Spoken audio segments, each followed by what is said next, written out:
Hello and welcome to this watch party. We are about to get started in Madrid for Recurve Sunday. It is the individual session. It's the very last day of the last regular stage of the Hyundai Archery World Cup in 2025. After this, we have the World Championships, but then after that, we have the grand final of the circuit that will be from the 17th to the 19th of October in Nanjing, China. The very first time the grand final will be in China. And today we're going to have another special guest, Willem Bakker from the Netherlands. Hopefully we'll connect in just a minute's time and he will join us straight live from the venue. And he will give us insights, his analysis, and he will share with us how his competition week went in Madrid. Well, I'm Bernardo Oliveira, Olympic archer from Brazil, wearing my Korean jersey for today's broadcast.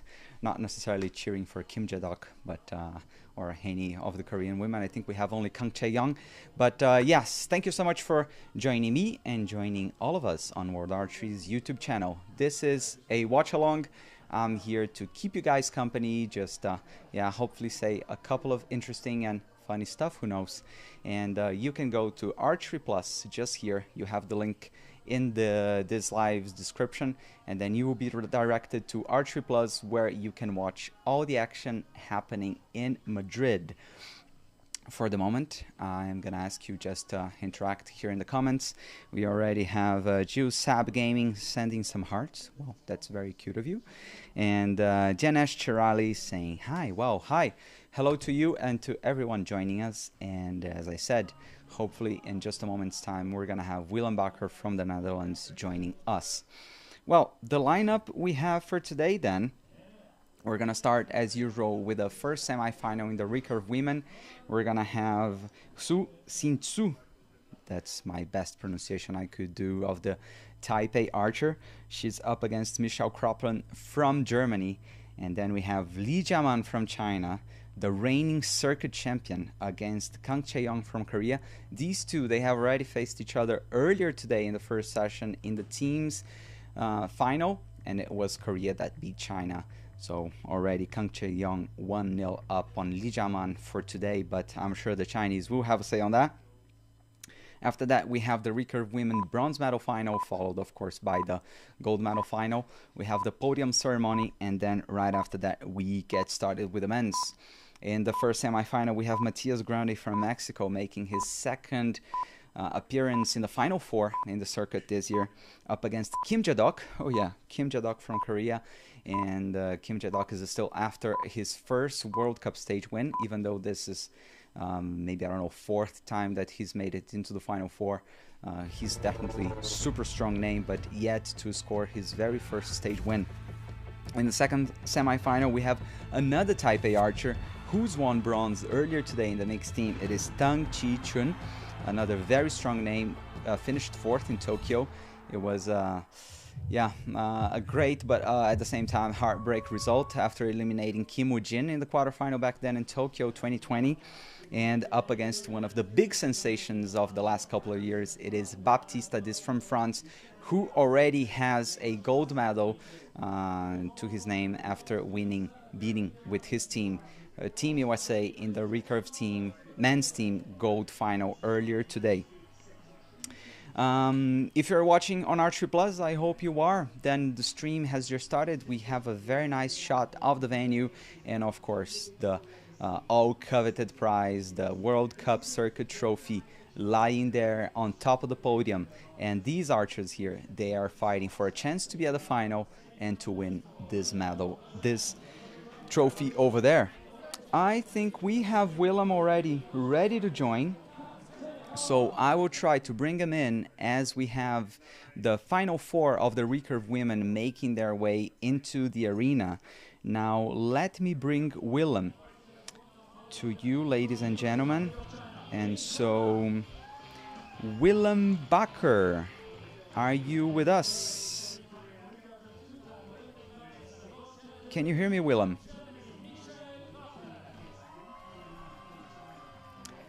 Okay, I think for the moment we have a visual, but still no audio, so Hopefully he will be back in a moment.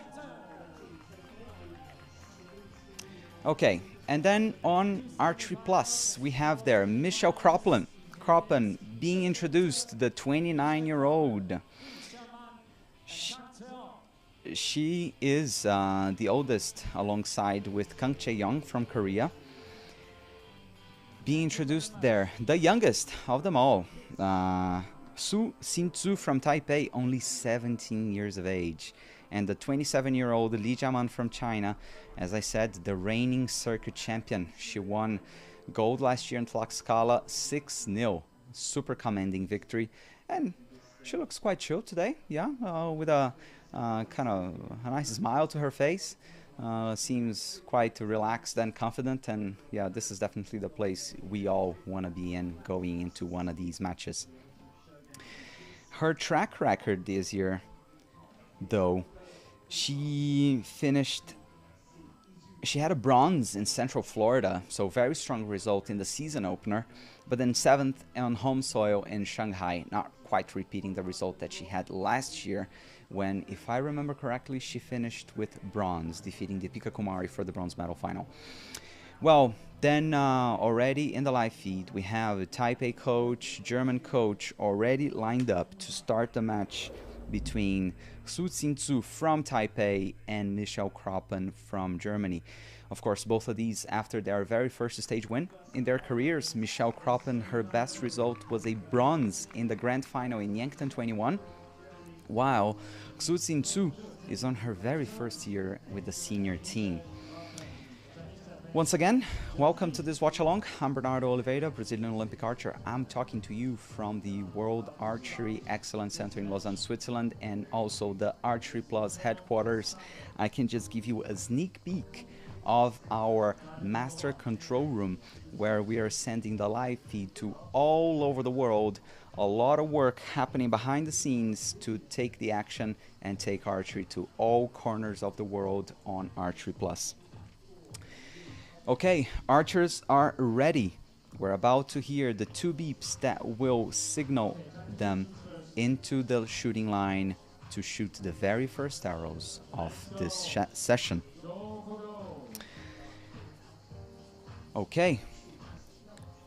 Line judge Benjamin Ajeti signals that it's all clear for the beginning of action here on set number 1, Recurve Semifinal 1. Recurve Women's session in Madrid. It is Michelle Kroppen shooting first. Getting to full draw. Moment of max concentration. She starts with a 7 all the way to the left. In terms of high-low, that was a really good one, but just missing all the way to the left. We remain to see whether the Taipei archer will benefit from that, and yes, she does, with an X10 to start things with. Looks unfazed by that. Super focused. Off to Michelle Kroppen once again. And I'll take the opportunity to tell you that, unfortunately, if you followed us yesterday, we've been having some issues with our graphics platform, unfortunately. So I can't be updating the graphics that we normally have on the bottom and the on the right-hand side of your screen. So for the moment, just stick with me. I'll do my best just to bring all the action to you guys. Feel free to ask any questions, as I already see from Shashkant Yadav. Any Indian participants here? Unfortunately, no. So we don't have any Indian archers shooting today in this recurve session in Madrid. We don't have Deepika Kumari or Atanu Das, sadly. But stay here with us. And are you cheering for anyone in this case? If I can remember correctly, you were with us yesterday, huh? But then, so it is 27 points for Michelle Kroppen, who, yeah, shot 2 10s after her opening arrow that was a 7. And in turn, the Taipei archer, Xin-tzu, she shot 2 8s, ending with 26.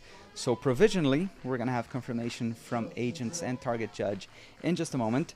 But provisionally, we have Michelle Kroppen from Germany leading 2-0 over the very young Taipei archer, who's had some really amazing results this year, considering she's only 17 years of age. Su Xin-tzu, she finished 9th in the first stage in the season opener in Central Florida and 7th in Antalya just a month ago. And once again, we can see on Archery Plus on the main feed the AI tracking of the arrows and then all the insights provided by AI. It is really, really cool, showing some really, really cool details, measurements on the target face up there. You don't want to miss it. Head there to Archery Plus to follow everything, and I'm here to keep you company. Well, start of set number 2. We have Xin Tzu from Taipei shooting first. She's now at full draw. Very quick shot, some bow kondo, throwing her bow arm to the left, trying to compensate because the arrow landed on the 8. It is an 8 to the right. We have a shot of the windsock, who seems to not be moving so much, but we can see Michelle Kroppen's t-shirt waving a little bit with the wind, and she drops another 7, this time low. So provisional 1-point lead in the second set for Taipei. 9. And second arrow from Xin Tzu just clips the line. I believe it's a 9 at about 11 o'clock. Makes it for 17, off to Michelle Kroppen from Germany. Quite a long hold, seemed to be struggling a little bit, but that's an X. X10. For sure, back in the game. 9. Tied with Xin Tzu. Shoots her last arrow, it's a 9. That means that Michelle Kroppen needs a 10 and has the opportunity to be leading 4-0 and have a very comfortable early lead in this match. As we have a detail of a little decoration she has on her bow. Just a duck sitting on her bow window. She shoots a 9. That means they split the set points. Still, very nice early lead for Team Deutschland here. As I get some updates that we're still trying to connect Willem Bakker live from the venue. I hope it's not going to take too long so that we can have him and we can have him say how the whole competition went this week there in Madrid. As I heard, and I briefly spoke to him and some of my former Brazilian teammates, it was, yeah, with some quite tricky gusts of wind and very, very high temperatures. By the way, right now, the weather in Madrid, it's 28 degrees Celsius, but it's expected to go up to 31 before the end of the day. So very, very hot and dry conditions in Madrid. That makes it challenging, especially with Michelle Kroppen there with that black upper part of her t-shirt. All right, some very nice slow-mo replays that we're getting there. A comment from Mukadeskaya. I hope that's not a too bad pronunciation of your name. Mete Gazos, a little Turkish flag, and a bow. Unfortunately, we won't have Mete shooting today. He did win a silver medal in the season opener up against Florian Unruh in Central Florida, but we don't have him here today. And I think that... Oh no, I thought we were having Willem. Okay, 2 beeps.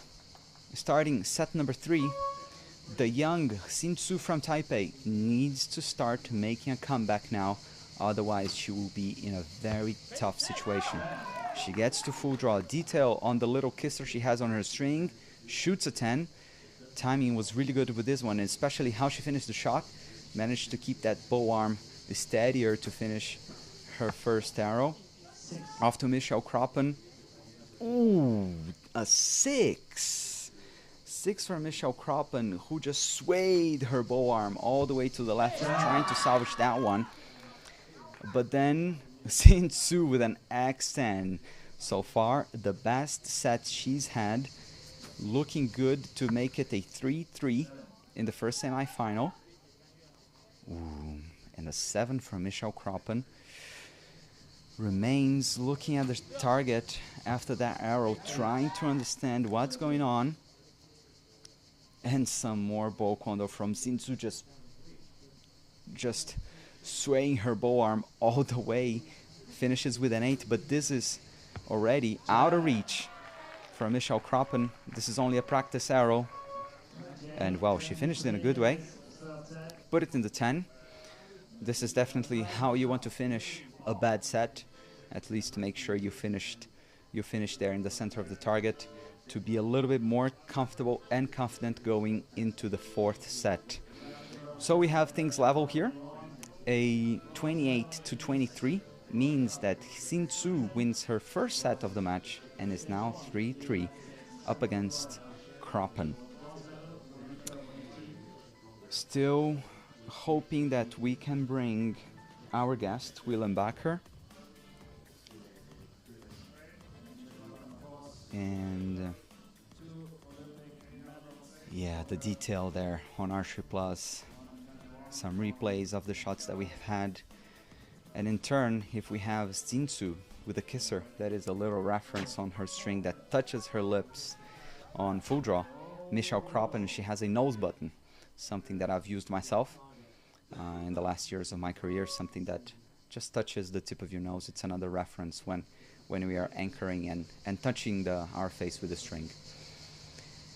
Begin of set number 4. It is Michelle Kroppen shooting first. Whoa, dead center. X10, touching the spider at the very center. What a statement that is. Xinsu, not a bad arrow, but just clips the line in between 9 and 8 at 12 o'clock. We see her giving some clicks to her sight.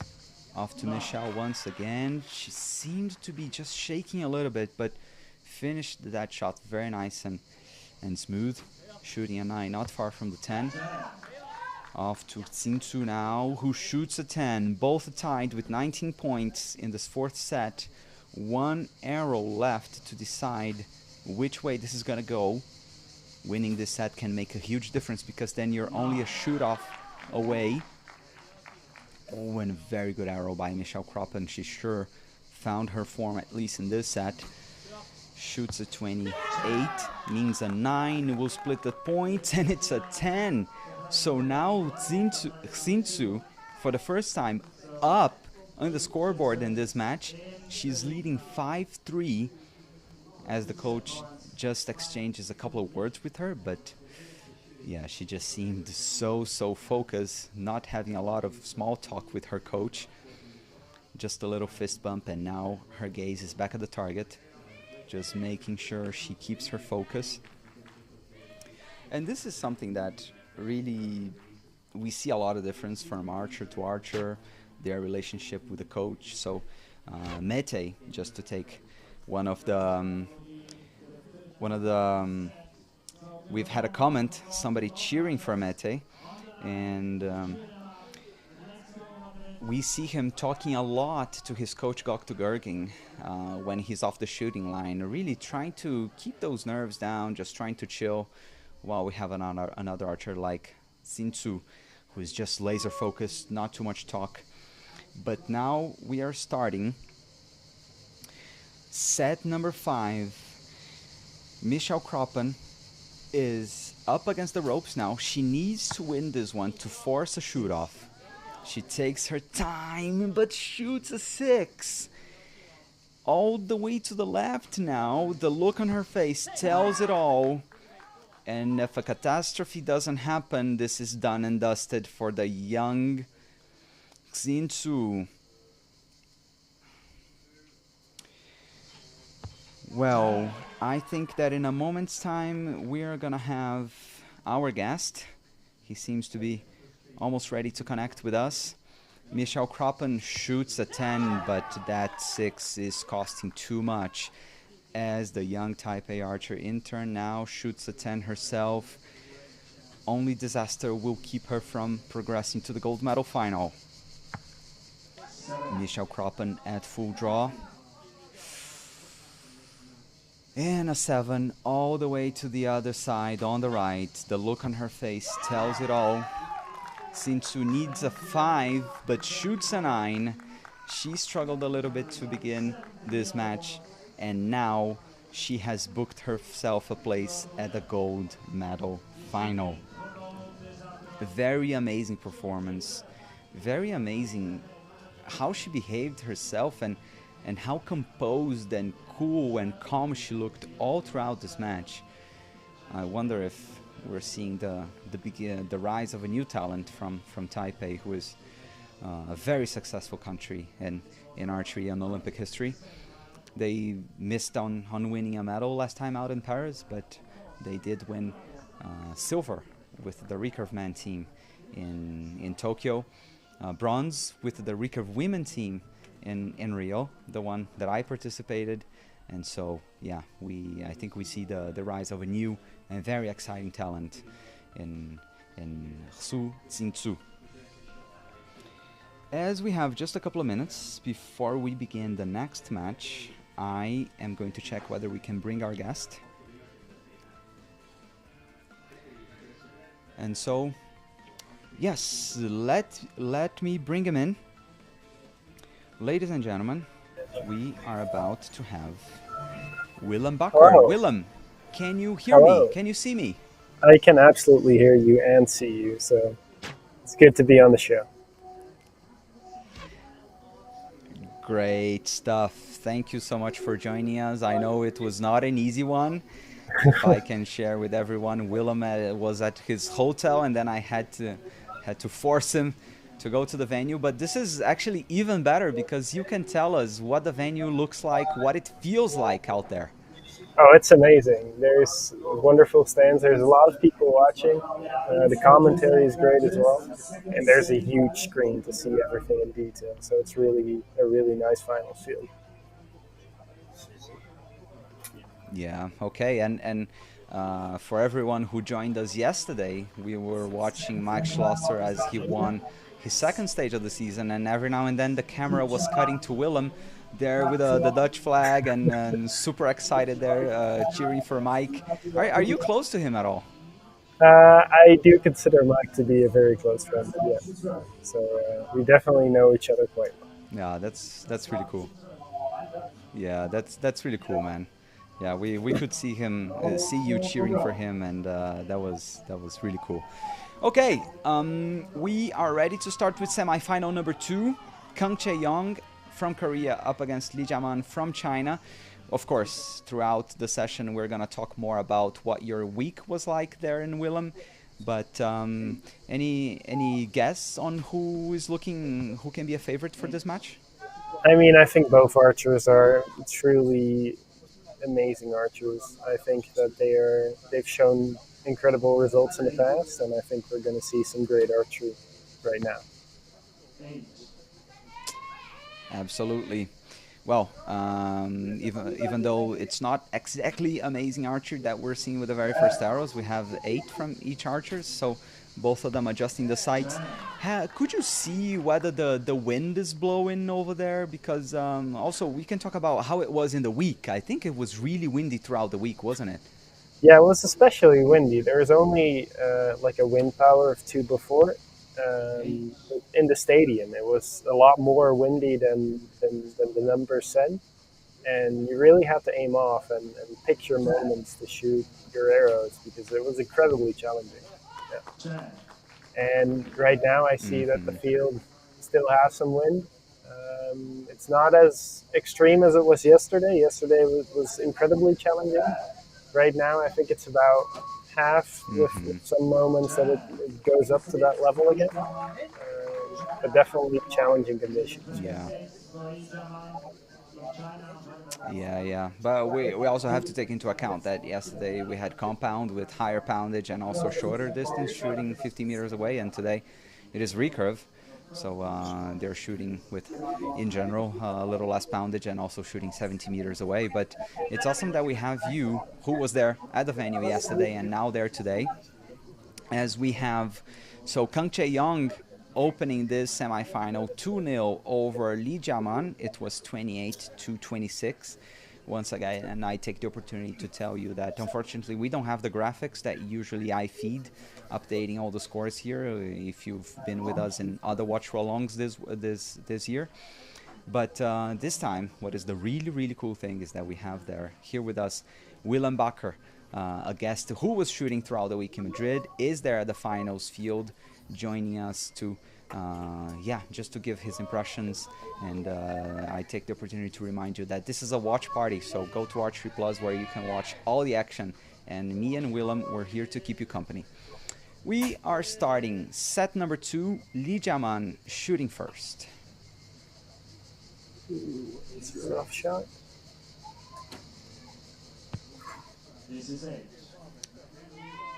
Starting with an 8 at about 10 o'clock. It is. I find it curious that she uses on her fingers kind of a protection for the finger sling, right?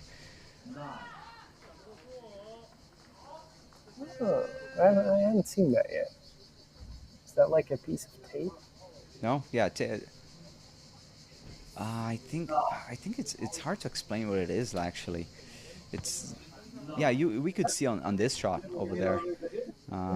Because do you have hard skin on your fingers because of the finger sling? Well, you can definitely see that there's a bit of callousing going on my bow hand and then also on my pulling hand. There's definitely Yeah, a bit of roughness there. Yeah. Um, I think that's a yeah, familiar feeling yeah. for It's anybody who shoots a lot of arrows. yeah, yeah. Archers who are with us will definitely relate to that.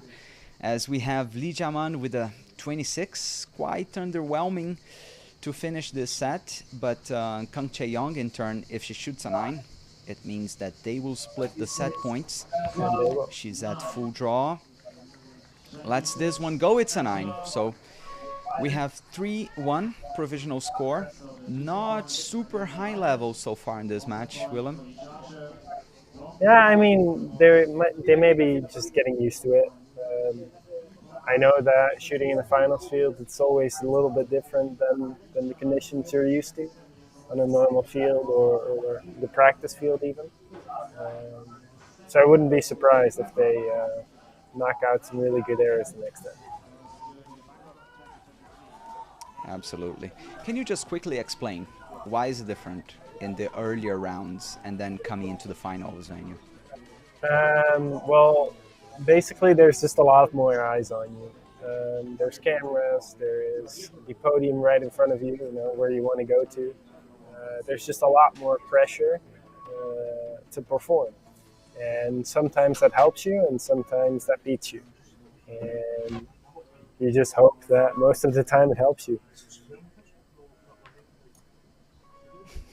Yeah.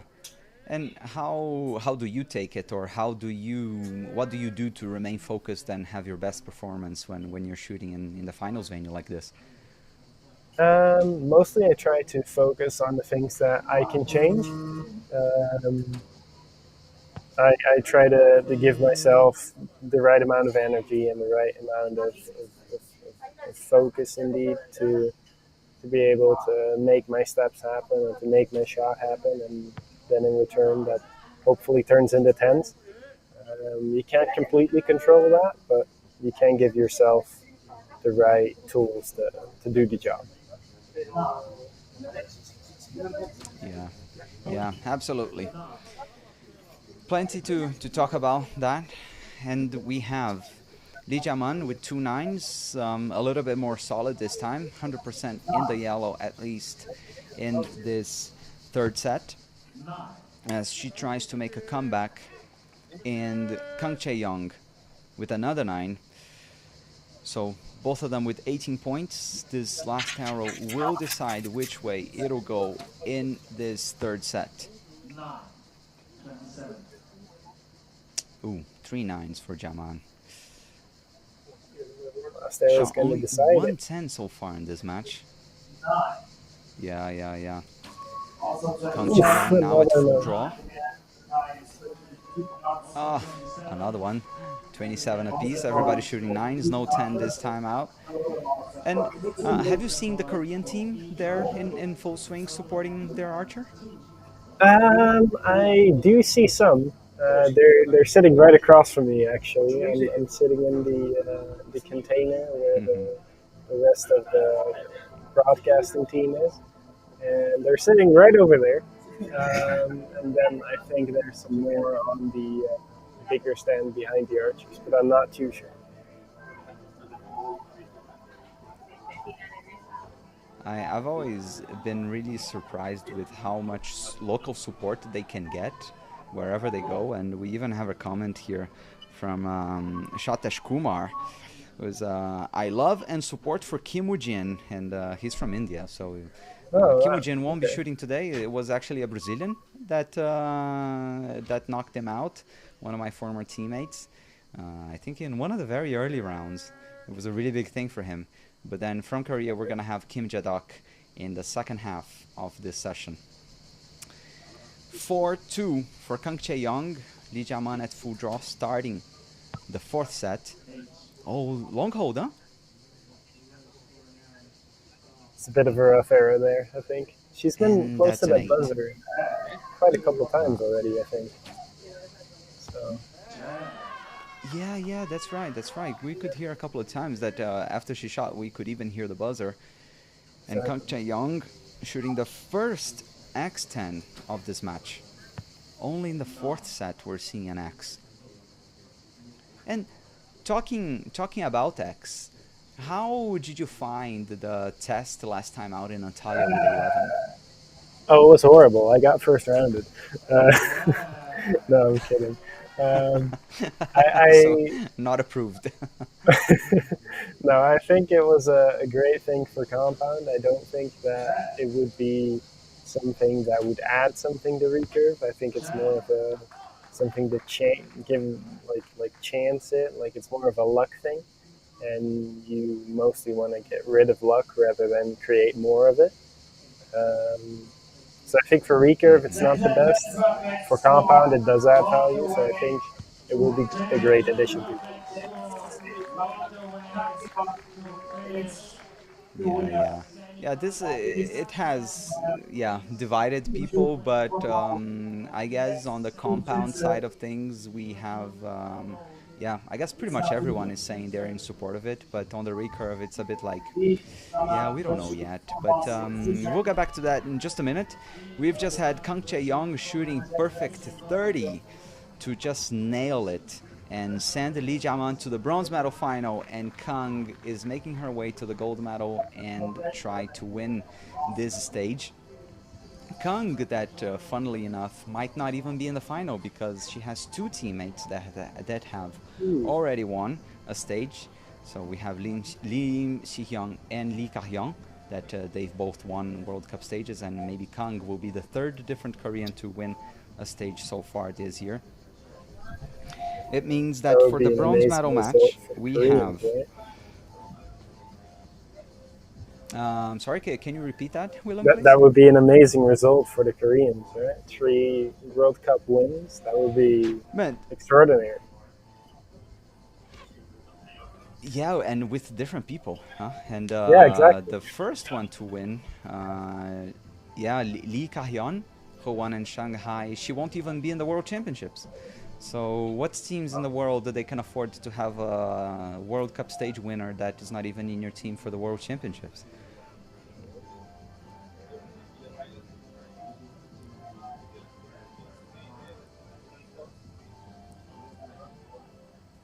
That means that we're going to have the bronze medal match in just a moment's time between Xu Xintzu from Taipei up against Lee Jae-man from People's Republic of China.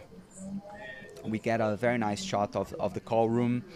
I really like to see these behind the scenes moments, right? When we can see the archers just chilling a little bit, kind of the calm before the storm.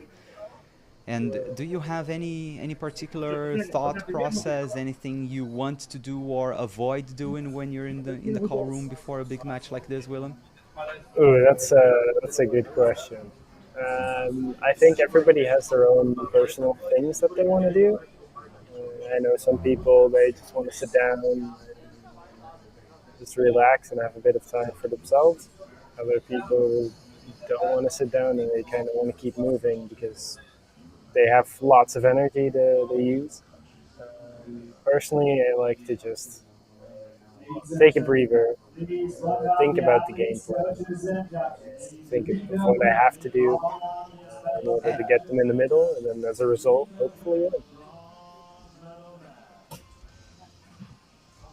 And in between sets, do you like to talk a lot to the coach or whoever is with you in the box, or no, you just want to keep quiet and stay focused?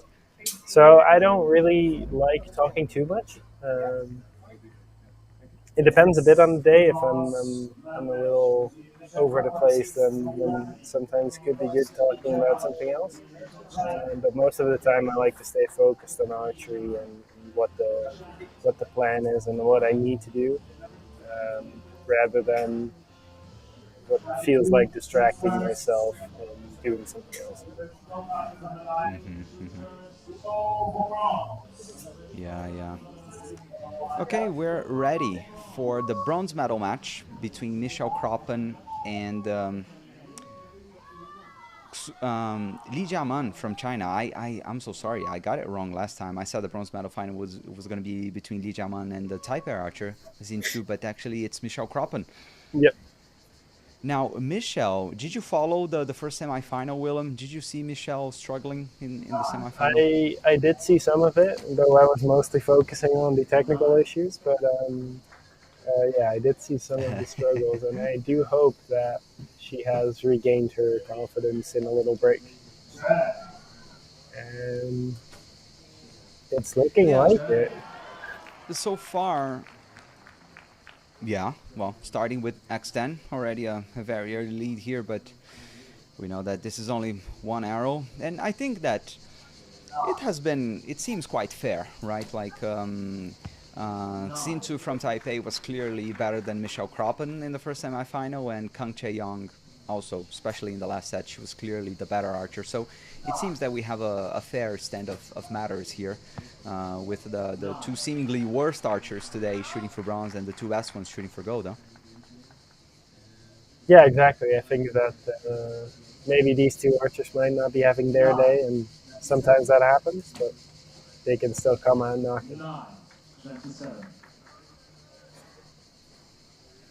Yeah, Li Jiaman really struggling to shoot tens, shoots 3 nines once again. Bit of a Michelle reaction. Kroppen looking fairly comfortable to take an early lead here.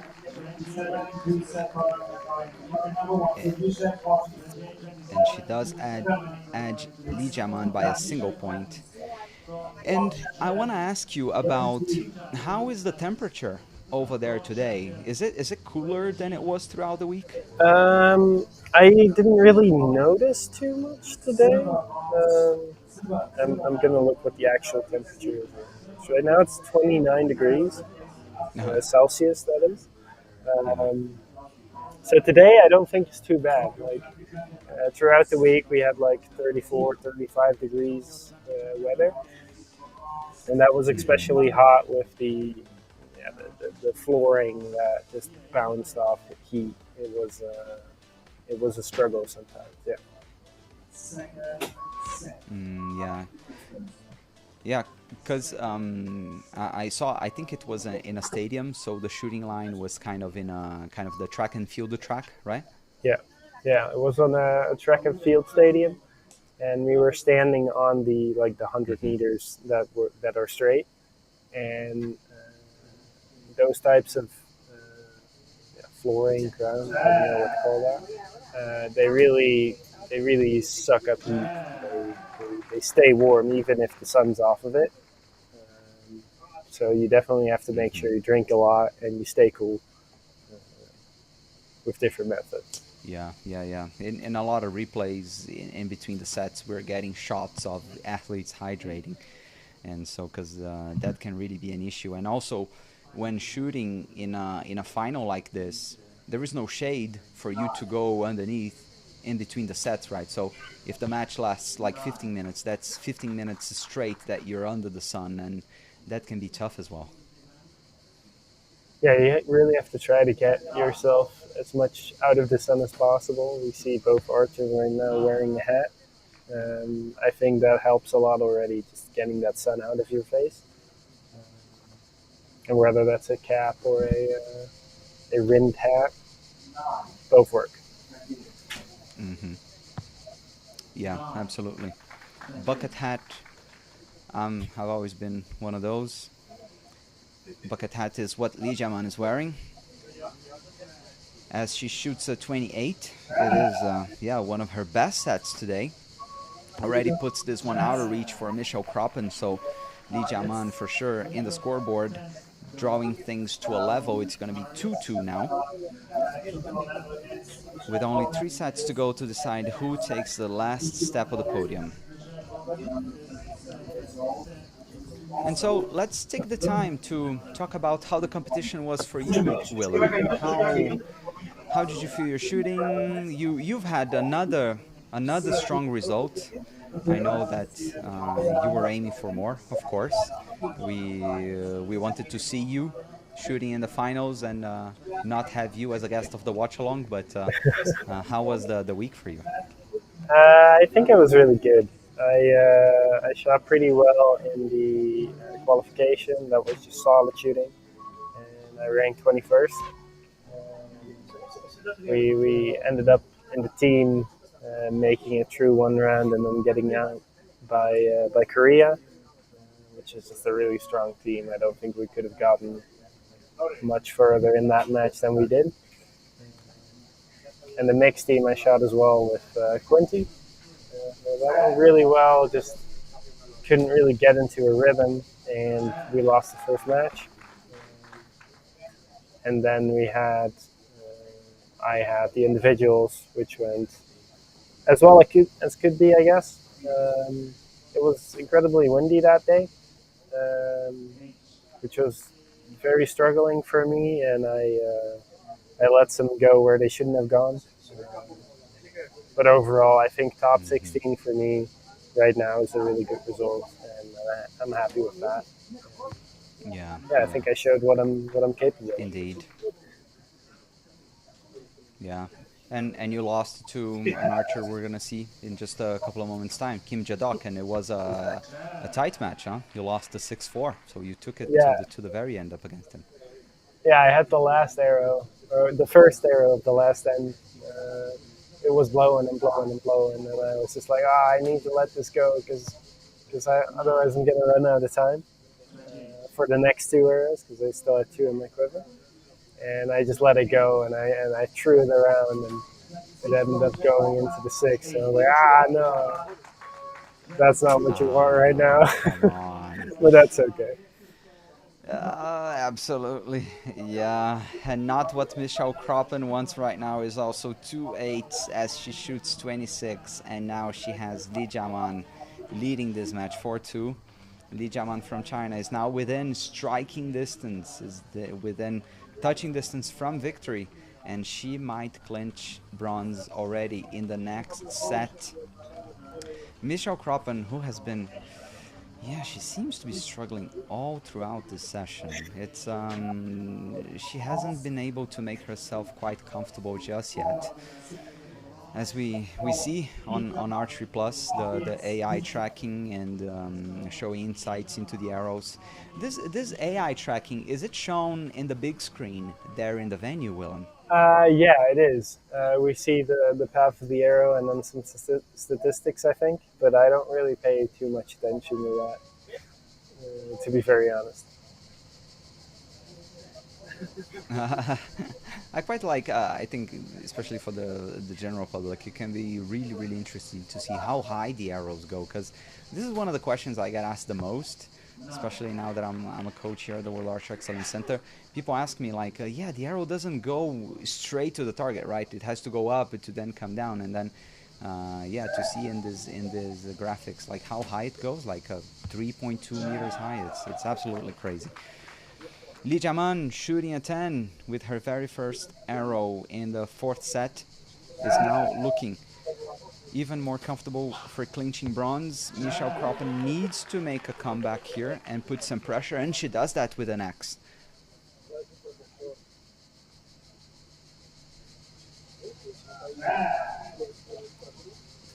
Off to Jiaman now at full draw. Ooh, X10 as well. She has found her mojo, huh? It's looking like it. And a lot of Chinese supporters there? A lot of the Chinese team? Oh, yeah.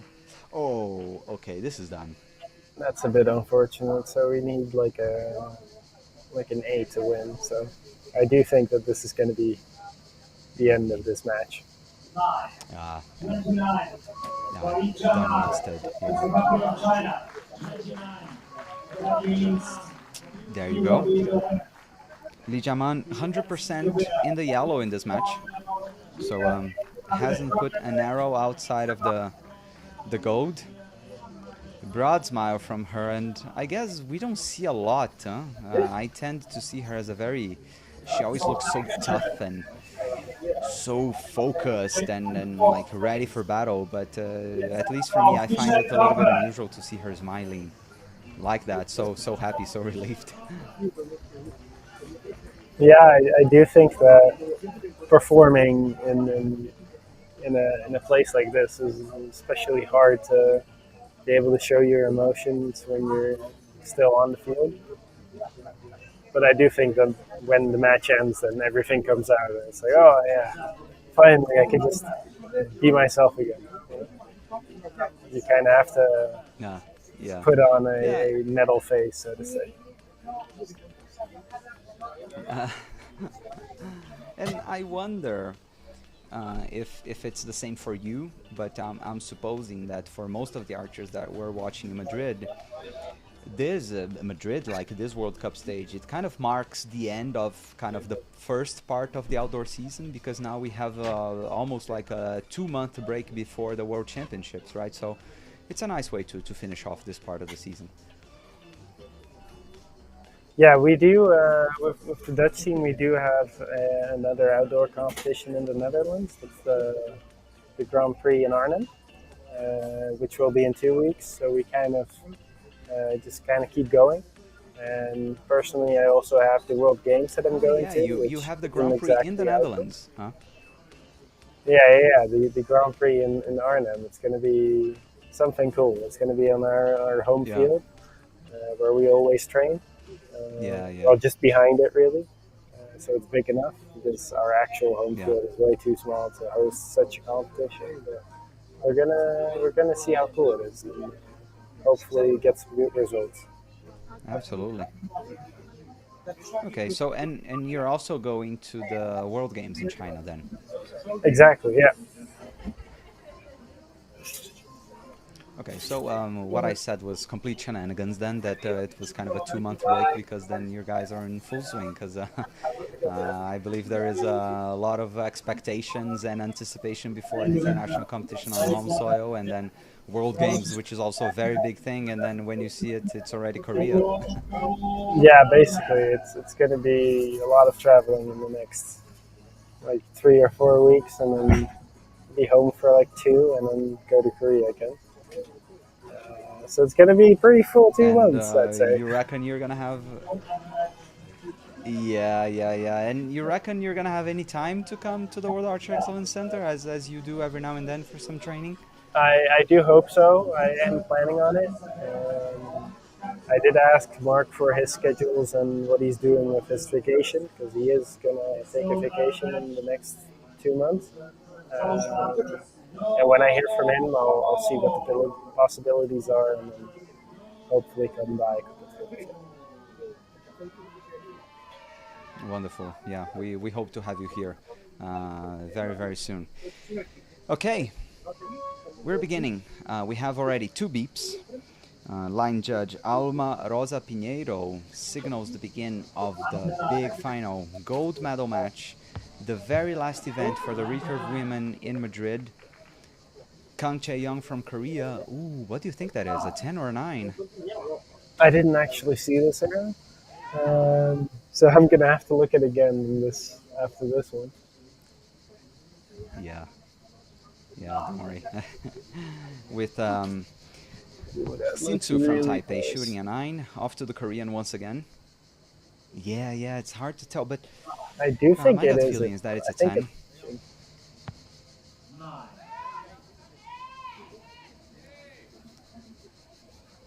Sintsu, I think for already the third or the fourth time today, clips the line between the 9 and the 8. It's amazing how many arrows she has shot touching the line in between those two values. But Kang Chae-young with that very last arrow leaves no room for doubt. That There we is an go. X10. And either way, this is going to be a 2-0 lead for the Korean Chae-young, who I can't believe when I saw how old she is. She's only 29, but she's been around a really long time. This marks 10 years since her first time in the Korean team. And so really, really impressive to see her season after season making the team. She's really a force to be reckoned with. Yeah, I think if you can make the Korean team year after year, you're sure to be performing at a really high level. Yeah, yeah, and like Kim Jae-dok, right? Ever since 21, when he first made the team, he's been non-stop in it. It's super, super impressive. Yeah, it's really a true accomplishment. Even just making their national team, I think, is on par, maybe even a bigger accomplishment than doing well on a World Cup, so to say. So, Yeah, talking about national team, we of course everyone who's been following archery over the years has seen many great names from Dutch archery, and even the commentator, the expert commentator on Archery Plus, Jeff Landenberg. He is a former Dutch national team archer. And so there has been a renovation, and you are one of the names spearheading this Dutch team. How do you feel, and yeah, just working with the team and going forward, expectations for LA 28? I mean, the next Olympic Games. yeah. So the goal is definitely to be in LA in 28 and do well there. Um, but before we get there, we do have quite a bit of challenges to overcome and to really come together as a team, which yeah, we still need to make happen. There's quite a lot of work that still needs to be done, but I don't think we have to shy away from that. We can face it head on and get a good team together. This is looking like a wonderful set, by the Yeah, way. This yeah, is yeah. looking great. Oh yeah, Ooh, that's so 29 from close. Yang Xintu from Taipei. Oh yeah. Oh, Kang misses that by just a couple of millimeters. And just So like that, we we're have tied. a level score. Yeah, yeah, yeah. Just like that. Picking up on what you were saying about the team, a lot of people they think that it's all about like just put three archers together and have them shoot, or the mixed team just put those two together and they will shoot. But it's really important to build a nice dynamic, isn't it? Yeah, I do think that having a nice dynamic helps, especially because you have to be together for a full week. You kind of have to just live together for this whole time, and if you're in season, you spend a lot of time with your colleague archers. So if you don't really have a connection with them, that could be a really long week. Yeah, yeah. With my teammates before the Olympics in 16, I said that I was ready to get married because yeah, the time living together with them, and it's not always great moments, and there's a lot of fighting and hard moments, and I said that I was definitely ready to get married after that experience. And we began set number 3. Chloe Adventures. Ansan Ani fighting. Clearly cheering for Ansan. She did win a gold medal with the Recurve team earlier today, but she is not shooting in the individual matches. Kang Chae-young is the only Korean representative as she puts 2 9s in the target, 70 meters away. Xu Xin Su. Oh, did you see What that? happened there? Yeah, I don't know what happened in that shot, but the arrow definitely didn't land what you wanted to. Yeah, could you? I couldn't spot anything bizarre with her shot. Yeah, me neither, and it's not looking like it's blowing too hard. So maybe there was something wrong with the arrow or Yeah, some equipment issue, but it doesn't look like yeah, there was too much wrong with that shot. Yeah, and because she is a right-hander and that one landing low to the right, I'm supposing that it was just loss of tension. Just you're just collapsing, and I guess we're getting a replay of that now. Yeah, I don't think she I agree with. realized where I it was can going. hear Jeff Vandenberg. I think because I can hear what Jeff Vandenberg is saying in the Archery Plus feed, and I agree with him. It was kind of like her release just left with a little delay, and it meant that it was a four. Yeah, I mean the margins of error are tiny in this game. The target's 70 meters away, so Yeah, if you yeah, make a slight mistake at the line, it's going to yeah, be huge on the target. yeah.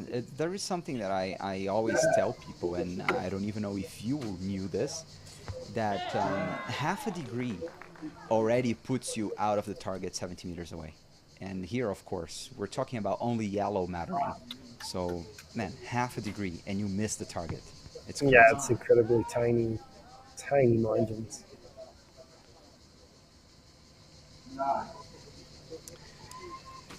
We are already underway in Looks the like fourth she. set. It is 4-2 lead for, yeah, off to Kang Chae Young now. Xinsu made her way back. It's remarkable, right? A comeback like that, strong into the yellow after making such a big mistake. That's really remarkable from the young Taipei archer. Yeah, it's looking like she Whoa, really. talk about a strong recovery. Exactly. She really Yeah, got it back together there. And she needed it because she was 2-4 behind, and now it's back tied again. yeah. Like the highs and lows from Xu Xin Tzu. It's it's really impressive. Kang Chae Young just narrowly missing on the 10, like just going around. How upsetting it is when shots feel good, they're not far from the 10, but they're not just going in.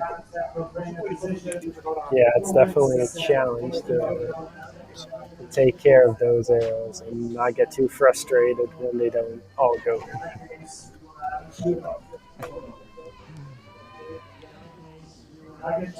Now, I think looking at the AI tracking, we can see that there was about a 3 kilometer per hour difference in terms of arrow speed from Xu Xinsu's arrows that were in the 10 and then that 4. So I think it can be an indication that that arrow did lack some energy and that's why it ended there in the 4. But once again, man, 3 kilometers an hour difference in when we're talking about above 200, that's crazy the difference it makes. The very final set. Kang Chae Young shooting first. Willem, do you want to take your chance and think which way this is going to go? Well, it's looking like. Ooh, this is a 10. So I'm thinking to the Taipei and Archer to Hansin Su. I think it's going to be a tight one, though. Yeah, but look at the wind. And what do you see? What do you see from your vantage point in terms of the Yeah, wind? Do you see it blowing a it is lot? looking quite crazy right now. This end is especially tight. There's a lot of wind. We have like those wind socks, and it's horizontal, so the wind is blowing. Yeah. Whoa. Crazy, Wow, crazy. Young that's Tsinsu. Whoa, she is spot on. She might as well take it, as you were saying. yeah. I mean, that would be a great up and down story, right? Like from the lowest of lows to the highest of highs. But she's gonna need a good arrow Yeah. in the last one. Wow. Yeah. All in the very last arrow. We might have a shoot off here if it's a 9. But look at the wind. Ooh, Ooh. And we have a shoot off. this is gonna be exciting. I'm really curious who's gonna take this one. Yeah. All decided in one arrow. Wow. That's crazy. Now, one thing that caught my attention when I was looking up the stats was that Kang, she had a pretty straightforward way up until the final. Like her toughest match, actually even including the semifinal, it was 6-2. So she never went to a fifth set here in Madrid, there in Madrid.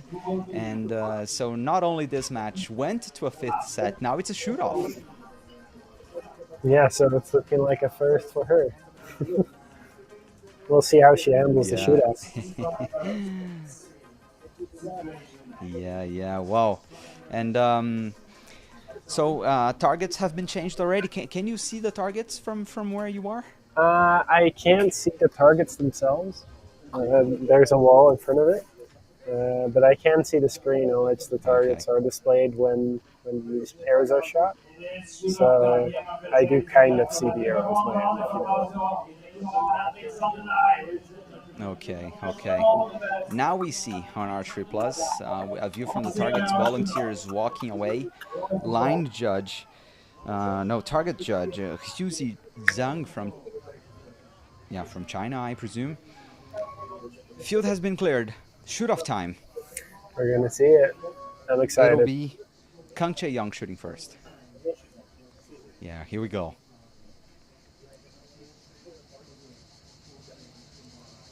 Chae-young at full draw.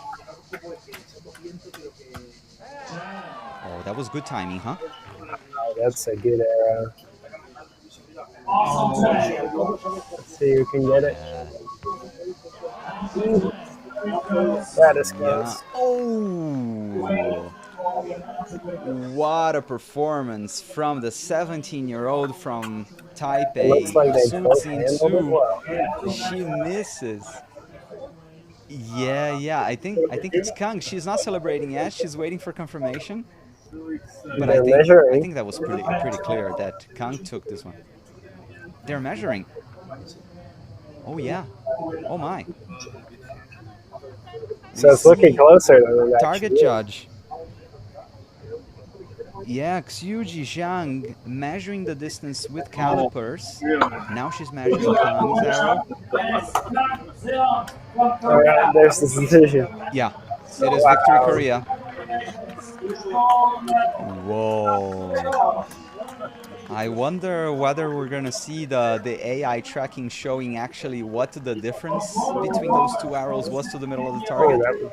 But this was a thriller, man. Whoa. This was a match for sure. The highs and lows, and then they didn't shoot up with both times. I think that's truly a really awesome match. Yeah, man, and whoa, like it's funny looking at the scores. Look at if we look back at Sinzu's sets, she shot 27, 29, 23, 29, 29. That's that's really impressive to pick it up with 29s straight after shooting that 4. Yeah, she that 23 definitely gets the average down. But I mean, if you shoot 3 29s in a 5-set game, then you're doing well. Yeah, that's right. And with these conditions, like we could see so many angles where it did seem that the wind was blowing quite hard, and you also confirmed that being there on the venue and having this level of shooting, it's really remarkable. Yeah, it's truly a testament to their dedication to the sport. You can only shoot this well if you shoot a lot of arrows and put a lot of time into it. Yeah, exactly. There's a lot of work in there to have these arrows shot at the big stage. In a couple of moments, we're going to have the interview with the gold medal winner, Kang Chae-young from Korea. And you will be able to watch and hear the interview here on our watch party on YouTube. And then after that, we're also going to have the medal ceremony that you can follow as well. All the rest of the action, you go to Archery Plus. There is a link in the description, and it's interview time with Kang Chae-young. Unbelievable. Your thoughts? 강채영 선수 정말 우승한 거 축하드리고 정말 믿을 수 없는 경기였습니다. 소감 한마디 해주세요. 쉽지 않은 경기였는데 그래도 잘 풀어간 것 같아서 다행이고요. 바람이 너무 어려웠는데 그래도 제 자신을 믿고 열심히 해서 우승하게 돼서 너무 기쁩니다. It was an easy game. The wind was hard, but I believed myself, and so yeah, I finally I got the gold medal. And how confident were you when you did that arrow in the shoot-off that would hit the 10 ring?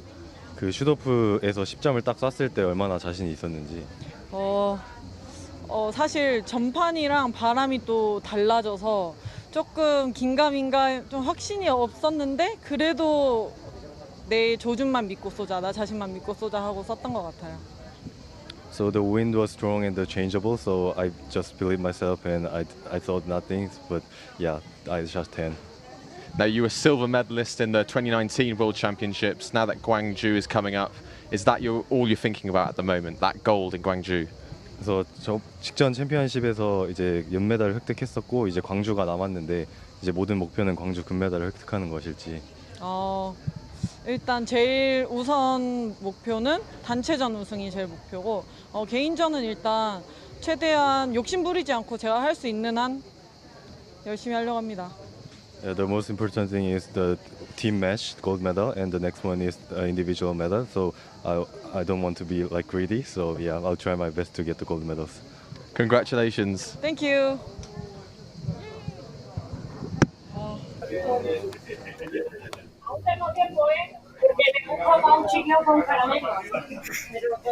Pretty standard Korean interview, nothing new, huh? I guess so. Yeah.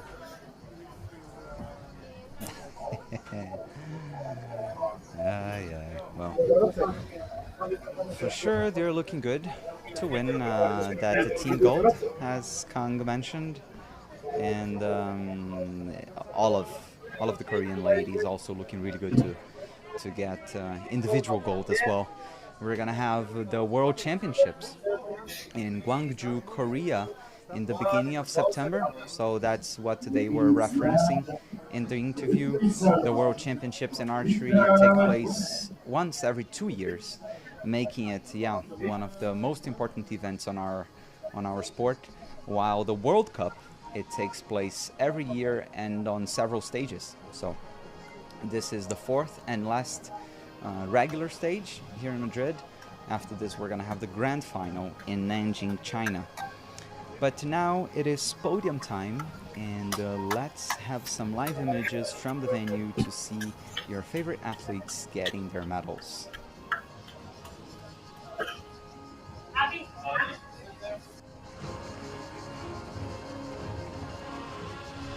Medals will be presented by World Archery Executive Board member Karina Olson. Gifts will be presented by Easton Foundation President Greg Easton.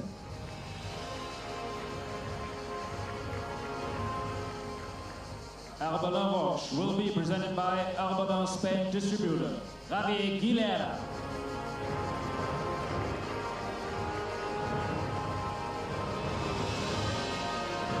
Bronze medal representing People's Republic of China, Yi Jiaman.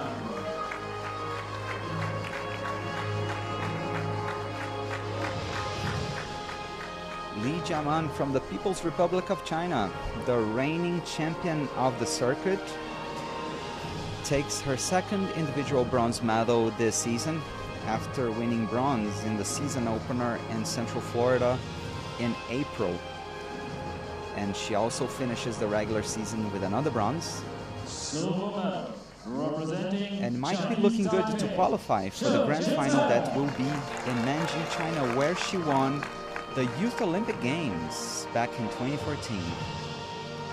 But of course, one of the big stories today is Xu Xingzhu, the 17-year-old from Chinese Taipei, her first international season in the 19, and was literally a couple of millimeters away from winning her very first World Cup stage. What a performance from the young Taipei archer. representing Republic of Korea, Ka Seong. But well, surprise, surprise, it is Korea at the top of the podium. Kang Chae-young sporting a very strong pose, celebrating as she gets her nth gold medal of her career. She is an Olympic gold medalist already in her own right. And she gets the prize that all the athletes are getting, this 3D printed logo of the tournament. But well, with all due respect, I think that what she's really happy about is getting that beautiful Herbelin watch. That looks really, really good. Ladies and gentlemen, for those who can please stand for the national anthem of Republic of Korea.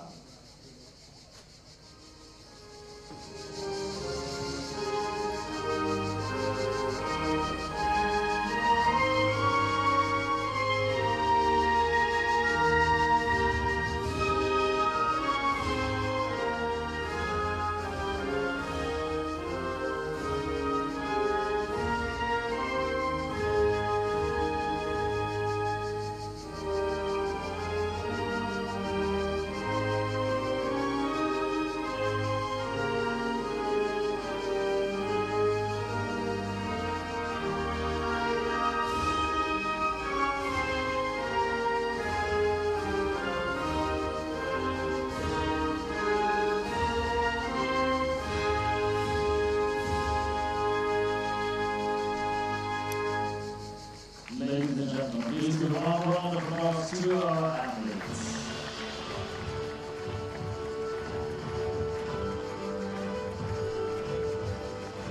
Not gonna lie to you, I can hum the Korean national anthem by heart. Have heard it many, many times. All the medalists on top of the podium, showing their medals, smiles all around, and an all-Asian podium. Michelle Proppen could not stop the party.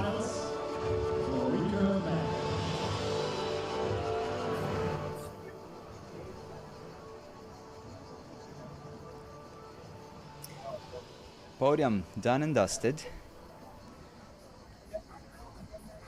There we go. Now it's looking like the men are up next.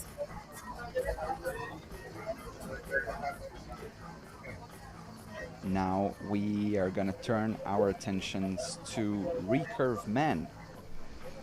We're gonna start off with Matthias Grande from Mexico against Kim Jae-dok from Korea, who eliminated our guest Willem Bakker, sadly. Then we have in the second semi-final Tang Chi-chun from Taipei facing Baptiste Adis from France. Baptiste is regarded as one of the most exciting rising talents that we have on the circuit. Have you ever shot against him, Willem? Let's see. I don't think I have just yet. I do think it's coming soon, seeing as how he's doing quite well. And not to burst my own bubble, but I feel like I'm doing quite well myself. But he's truly looking like a rock star. Like, he is having some amazing results this year. Yeah, I rate him and Matthias Grande very highly. We're gonna see both of them. We in fact we had both of them in the final fours in Shanghai, and actually, man, if you stop to think, this is the third final fours that Baptiste has this season. He was in final fours in Shanghai, in Antalya, and now in Madrid. That's really strong, huh? Yeah, that is amazing shooting. 3 right after each other as well. There's not a lot of time to kind of figure everything out again. You just kind of have to go do it. So that's truly a testament to his skill. Super. Yeah, and consistency can be super hard to have in archery because, man, one bad arrow can put you off a match. But you as well, you've been having some consistent and good results. I guess it's the best season in your career so far. So far, yeah. I've only really done one outdoor season as in my outdoor career, and this is definitely the best one. I did go to a couple separate tournaments before in the outdoor discipline, but mostly so far I've done field and indoor because that was easier to get to.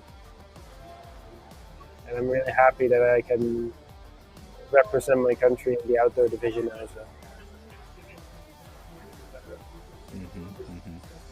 Yeah, awesome. We and hopefully all the listeners, everybody watching, will be hoping to that we're gonna be watching you here on the Watch Party shooting very, very soon. We have some comments. Ronnie Feifabon, congrats Chaeyoung. Oh yeah, Kang Chaeyoung from Korea, winning gold. We've just watched that a couple of moments ago. Chloe Adventures, go Korea archery team. Yeah, she's been dropping comments really supporting the Korean team. And I'm sorry, Justin, if you're still here with us, I couldn't read your comment before. I just saw that, yeah, that you asked whether there is Australia shooting, and sadly no. We did have Australia shooting in the earlier rounds of competition today, but they didn't make it to the finals, so no Aussies shooting in this session. And we've just had a comment, I think he's Mexican, Milton Alejandro Hernandez Lopez. Let's go, Matias! Oh yeah, on Archery Plus, we are already getting images from the final four men. They are ready to come into the arena, and what is a new thing, a new feature that we have in the World Cup circuit this year, which is that we have the final fours coming to the arena to be introduced before starting the matches. And if you want to watch all of that, you head to Archery Plus. There is a link in the description of this live, and so you can go there and watch all the action. This is a watch party, supposed to be here. We're keeping company, just giving our impressions, where it's kind of like we're just having a chill time with you, watching all the competition happening in Madrid. There we have Baptista Dis from France being introduced, followed by Tang Chi Chun from Taipei. Up next, Kim Jae-dok from Korea. It's a young and very exciting lineup that we have here. With Tang, I'm pretty sure that he's the oldest archer. He's 24, and I think, yeah, that's right. Tang is the oldest. He's only 24, and he's the veteran of the Final Fours. Yeah, that is quite special. To have such a young athlete be the oldest of the top four. That is something special. You don't see that a lot. Yeah, no. Kim Jae-dok is 21. Baptiste is 18, and he's already an Olympic medalist. Kim Jae-dok was an Olympic medalist when he was 18 as well. Absolutely crazy. What a quality lineup we have. They are making their way out.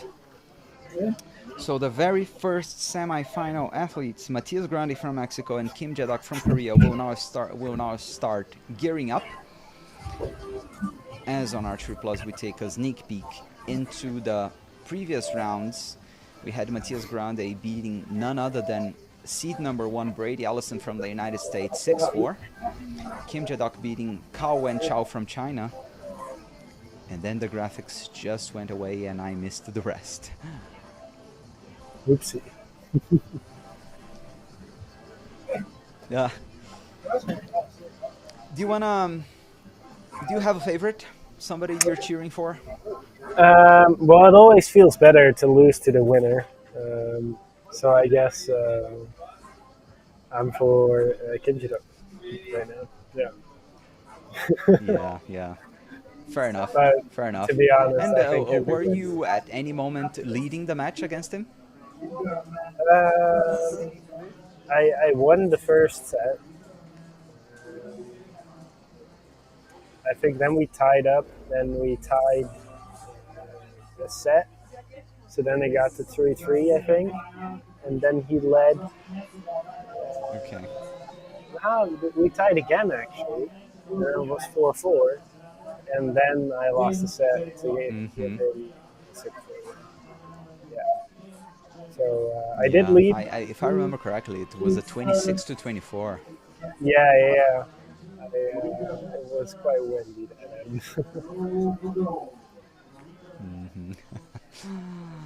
Oh, hard luck, man, hard luck. But nonetheless, an amazing match. We have many comments coming from Mexico. Jesus Yael Palacio Núñez, Quali, Milton Alejandro once again saying he would love a gold final between Matias Grande and Baptiste, his favorite archers this year. Mexico, vamos Mexico. Here, showing up in our watch party. Gracias, thank you so much, everyone. Kim Jadok at full draw. Shoots a 7, that's a good opening for Team Mexico in the first semifinal. Off to Matias Grande. Yeah, it's a bit of a smoother shot there. Ooh. Oh yeah, great one.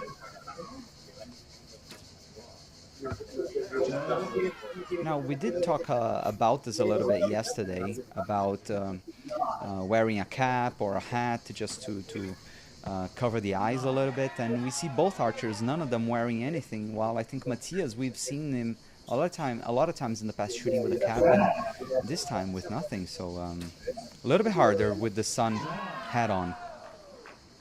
Yeah, I think definitely with the sun on the string, it's going to be hard to align that with your sight and ensure that you get the right depth of field. But it looks like it's working for him. Yeah, absolutely. 29. Both of the archers looking really strong. All shots looking really smooth and strong.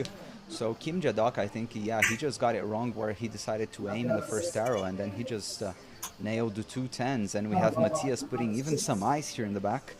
But I think this could go either way because everybody looking really strong. Yeah,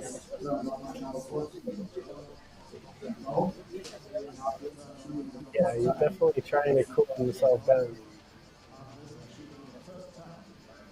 I don't want to say he's a hothead, but he does have ice on his head. Yeah. And where you are sitting, is that all right, or is it too hot over there? Because some of these closed spaces, when it's too hot, it can just become a sauna if you don't have AC. Yeah, so we have multiple ergos in here, and then we also have some mobile ones. So it's a really nice, comfortable temperature. I guess like 20 degrees or so, maybe 22, but it's really comfortable. Great stuff.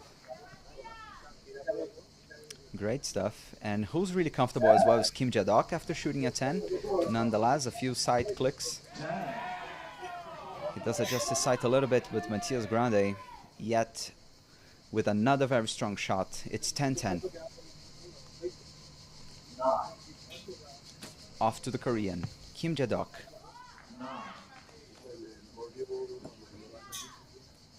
Who in turn shoots a 9. This might be an opening for the Mexican.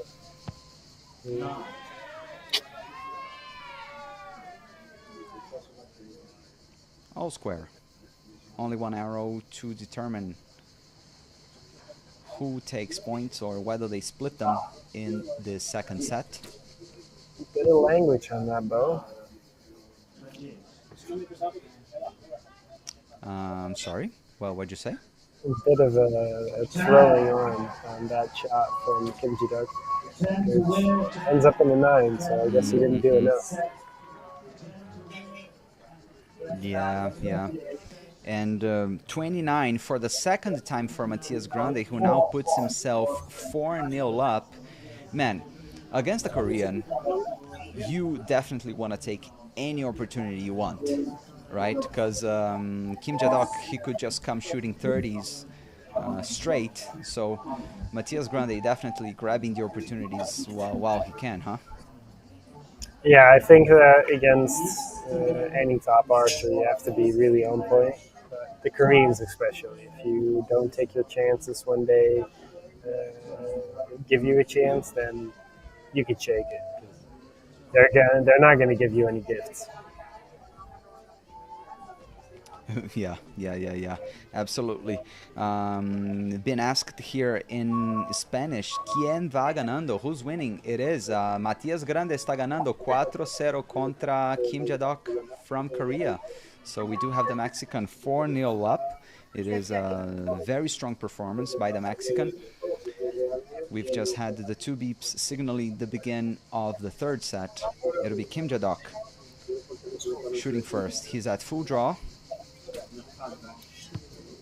Ooh, taking some time. Not quite his usual timing. That's an 8. Yeah, Are we going to see a 6-0 victory turn here?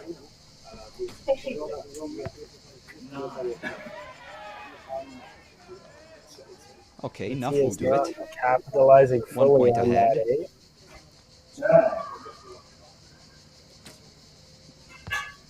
8. Absolutely. You take whatever you can against Kim Jae-dok, who I think that's in, huh? That clips the line. I think so.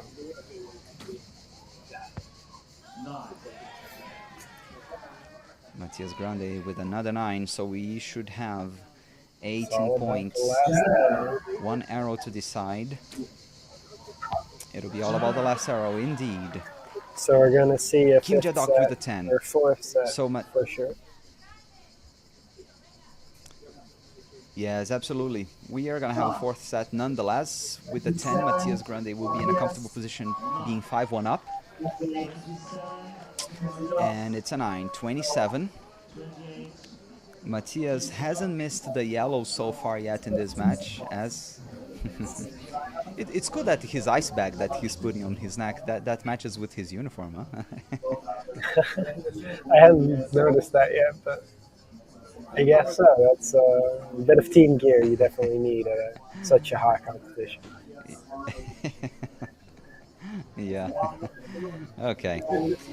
Quali, Matias, eres imparable. Matias, you're unstoppable. Well, he has been in the first 2 sets. It's now 4-2. It's still looking good. He hasn't missed the 10, while Kim Jae-dok has shot 2 arrows outside of the yellow. I mean, Matias hasn't shot outside of the yellow so far in this match, pardon. There you see on Archery Plus the AI tracking showing the average impact point by Kim Jae-dok is slightly high. We are beginning with the 4th set. Matias Grande, I remind you, can win this one already within the next 3 arrows and book himself a place at the gold medal final. But it is Korea's Kim Jae-dok shooting first. Ooh, X10.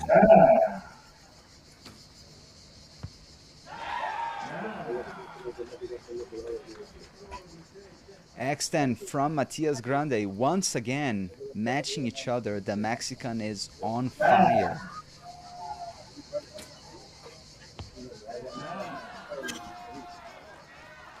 Oh, another 10. Kim Jae-dok is definitely putting some pressure here, Willem. But it definitely looks like Matias is handling the pressure quite well. And they're matching 10 for 10 this end. Mm-hmm.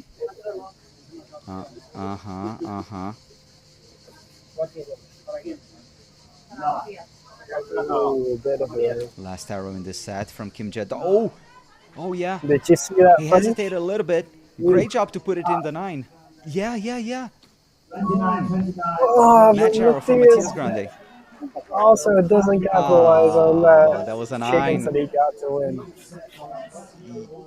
So. Oh, yes. Well, you can't be sad with his third 29 in this match. Now he is 5-3 up.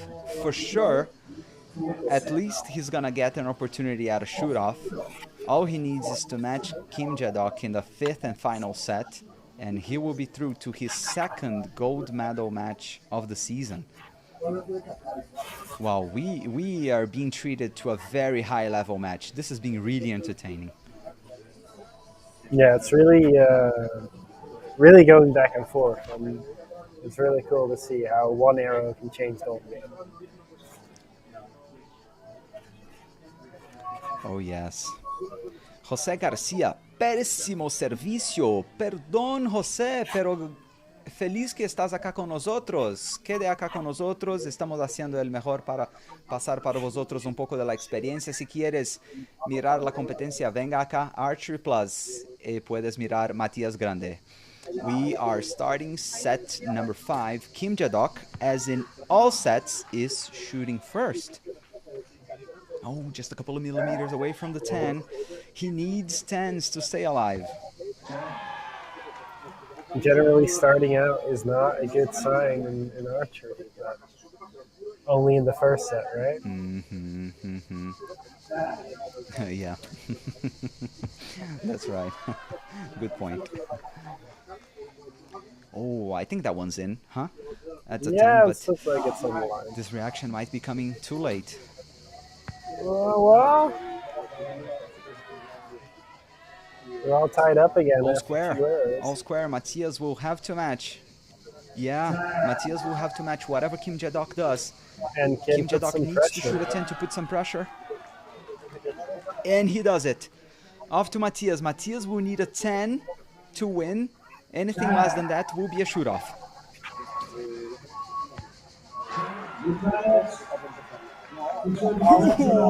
And he And matches there it. you have it. So we have our finalist. Matthias Grande. Yeah, Matthias Grande gana.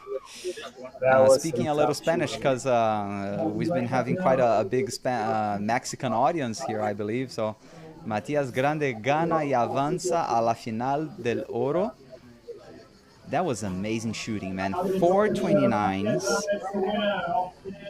and 127, and the 27 was with 3 9s. So, 15 arrows in the gold. Not a bad semifinal for Matias Grande. Answered when he needed, when he was put under pressure, he delivered. It was really, really remarkable. Yeah, he had some great arrows, especially when he needed it, and he managed to take away a win with 6-4. Good match. Yeah. And Kim Jae-dok, I'm starting to feel sorry for him, man, because there is no doubt he is an amazing archer, but he has never won a World Cup stage. Gotta feel for him. I mean, one of the days he'll get it, right? Like, he just needs to come around, try again and again. And as long as you keep trying, you'll get there eventually, right? Yeah, so I have to disappoint you that so no longer you can say that you were eliminated by the champion. Yeah, that does hurt, not gonna lie. That was a nice fantasy. Well, we have somebody here that disagrees with you. Yeah. Jay Skibby, he wrote, 11 had better remain restricted to set scoring rounds only. So I'm supposing that he means recurve because set scoring. And so disagreeing with your opinion that 11 should be with compound only. Yeah, that's the thing about rules. I mean, everybody has opinions on them, but there's only one opinion that really matters, and that's what World Archery says is the rules. And, just kind of have to do our thing with those rules and just accept them for how they are and play the game as best as possible. Yeah, and I take the opportunity just to share that I am in the World Archery Athletes Committee, and we do have a say on these decisions. We were consulted when the 11 idea came up, and so we thought that it was well worth giving it a try because we need data to actually back the decisions. And so yeah, but that's 11 talk was only in Antalya. Here we are with the regular scoring, and we're getting started with the second semifinal. Baptiste Adis from La France shoots a 10. Starting out strong. With a very good looking shot. Yeah. The shot looked strong. And Tang Chichun from Taipei shoots a 9. Already 1 point down.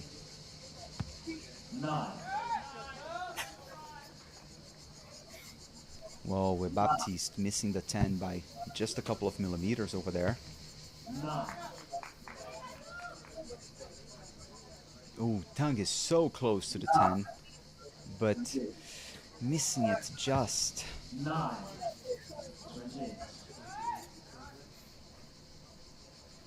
Well, Adis is getting one 9 set from Baptiste sure Adis. Now Tang, just misses on getting into the scorebard. 28 from Baptiste. Baptiste is wasn't the best shooting from him in terms of pure score. 28 is not a blistering performance, but that was good enough to put himself with an early lead, 2-0.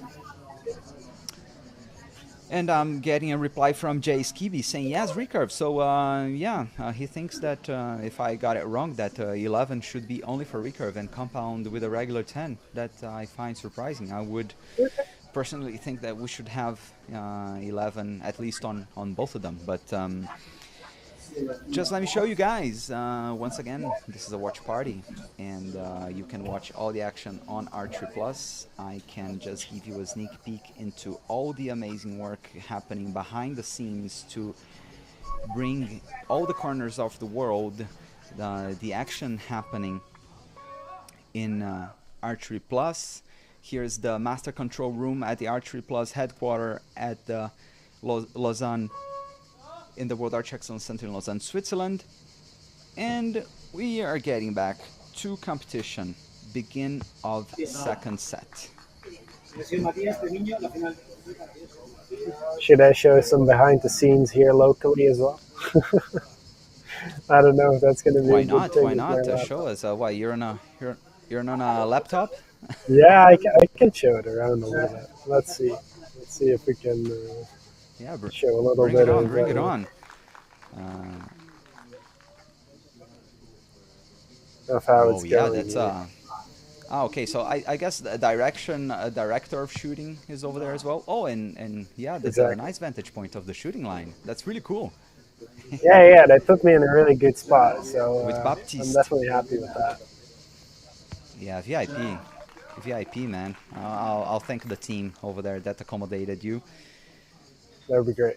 Now updating you with the scores, it's a strong 29 from Taipei. Tang Chi-chun puts this one out of reach. Baptista just now has a practice arrow. Oh, and that was a good practice arrow, putting it in the X10. It is a 27, too little, too late for the Frenchman, but he is looking strong to begin the third set.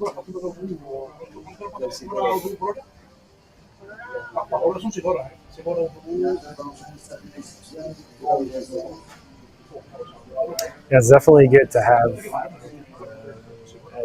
an arrow that doesn't really matter land in the 10 and land in the middle, because then at least you know your sight's in the right spot. Yeah, and if you're purely looking at the code numbers, you might think that, well, a 27, it doesn't really matter the order of the arrows, but then in this context, actually, it makes a lot of difference, because if you know that it's out of reach for you, and then if you finish at least with an X10, you come into the next set knowing that you're dialed in. It's like you've got everything you need to start already shooting the lights out and put pressure on your opponent.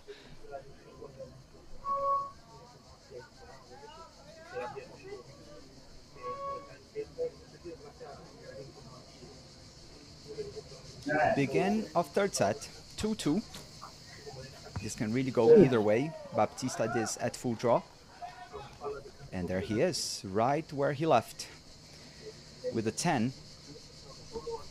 Now off to Tang from Taipei, the Tokyo 2020 fourth place finisher.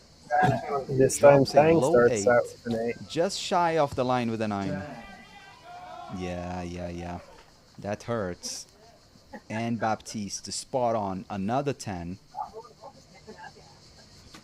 This can quickly become untouchable for Tang.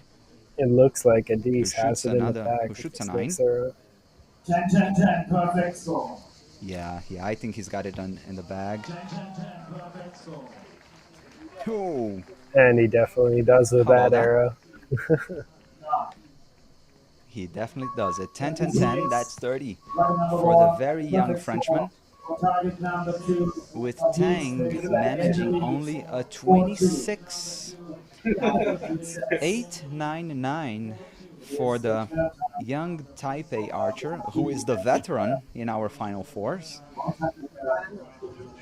But it is Baptiste. Now within touching distance from victory, we might have exactly the final that one of our viewers said he wanted to see, which would be Matias Grande from Mexico against Baptiste Adis from France.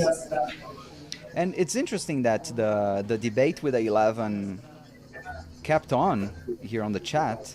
So Milton Alejandro says he thinks so, that compound with the 11 works works really well with the compound, but he says that, yeah, Willem, you would know better. He likes your opinion, and he's also praising you, saying that you're an archer, a pretty good one.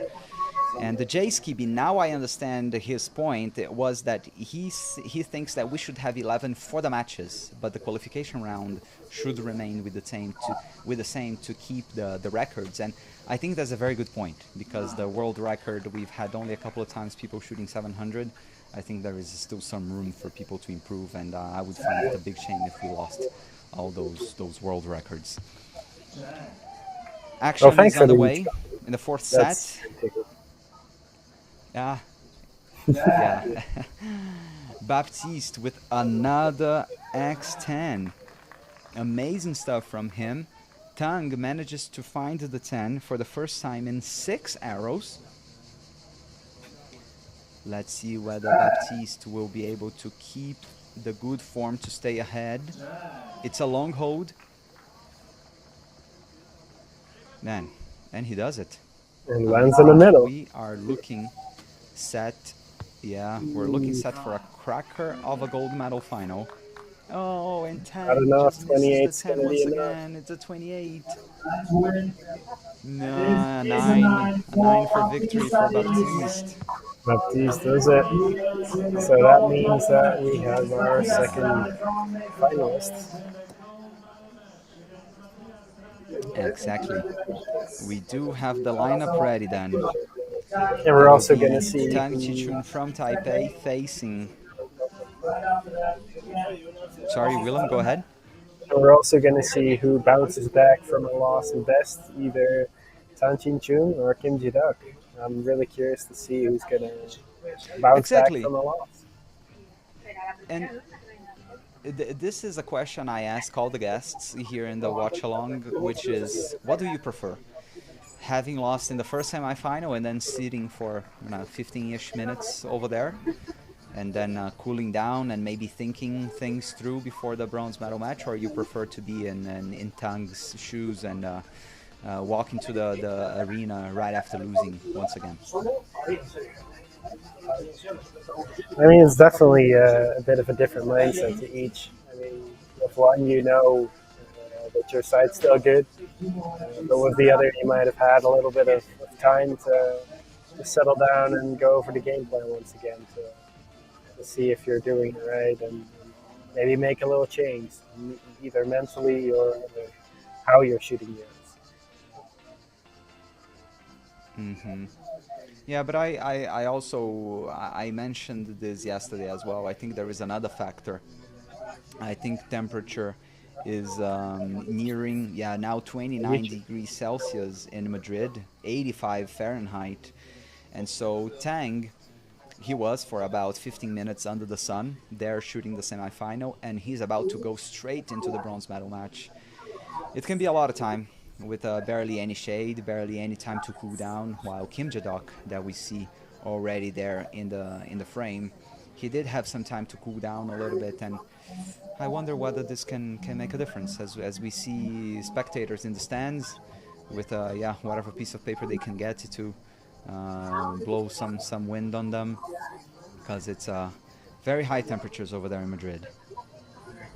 Yeah, a lot of Target umbrellas for sure. It's nice to see all those yellow faces on the umbrellas. Yeah. Yeah.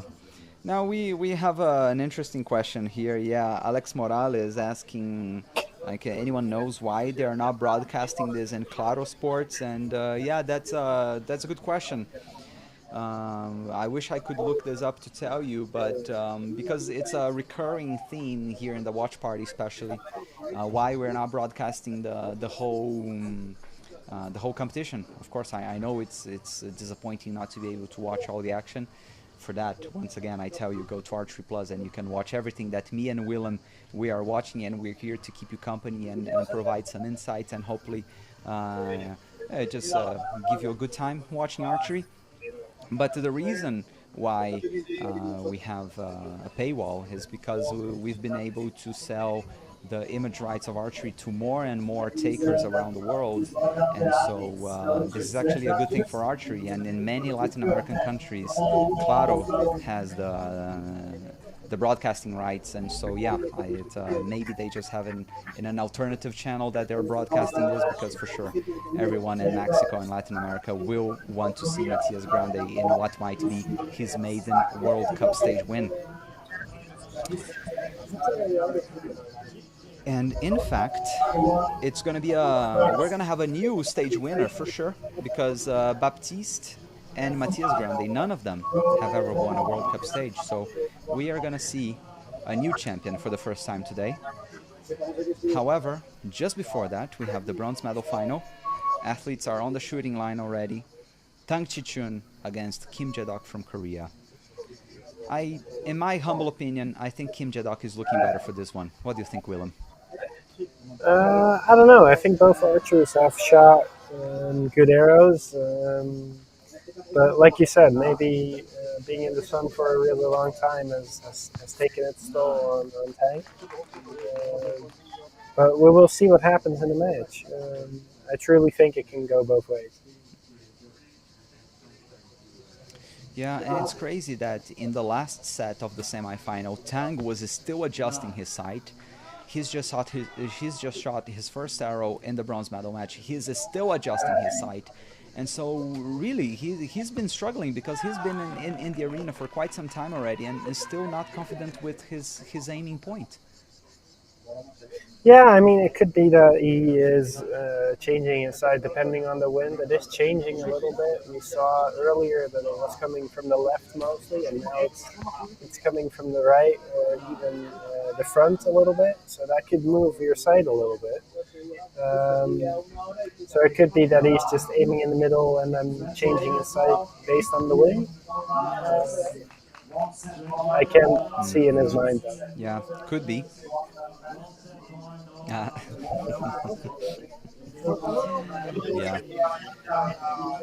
It is 28 apiece, 28 for both archers. As man, it's been kind of the recurring theme is Tang and his sight.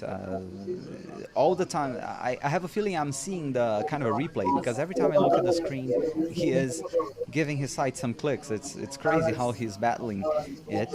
But so far so good. All three arrows in the yellow, looking somewhat comfortable. It is 1-1, about to be confirmed by target judge Yantam Pangetsu Insani. As we get on Archery Plus, the AI tracking showing a quite balanced and I guess the spread of the arrows of both archers just show a very balanced match. Nobody really standing out from the very beginning here. Start of set number 2.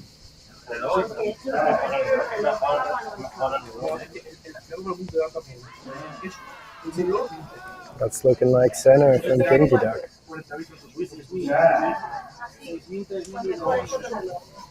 Great form. That Tang center seems to match from Kim Jae-dok.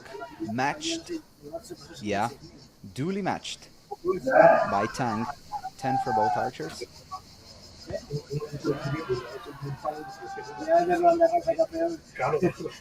Yeah, that's looking really strong and solid from Kim Jae-dok. Shoots another 10.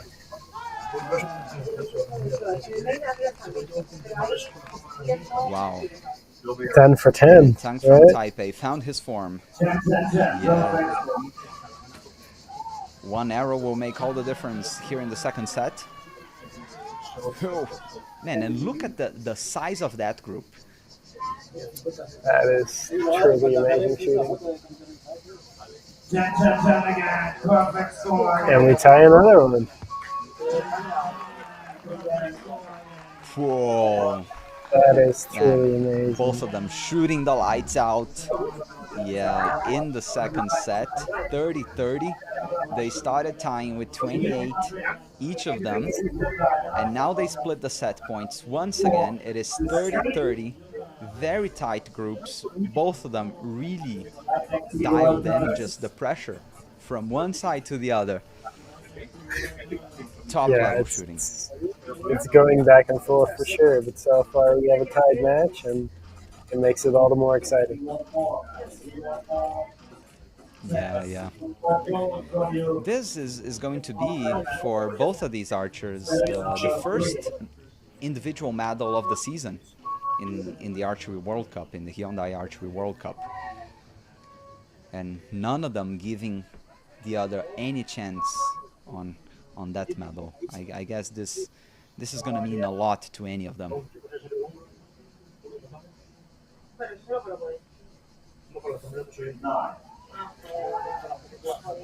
Kim Jae-dok at full draw to start the third set. Shoots a 9.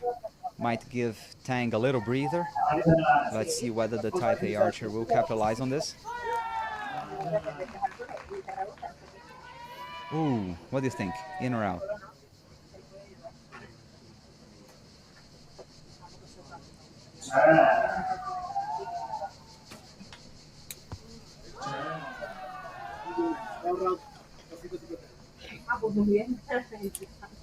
Oh, what a shot from Kim Jae-dok. X10. 19 points so far. Oh, and there is an opening. That might be the opening that Kim Jae-dok needed to pull this match towards him. Absolutely. We had Tang smiling because he knows he gave away a very good opportunity for the Korean.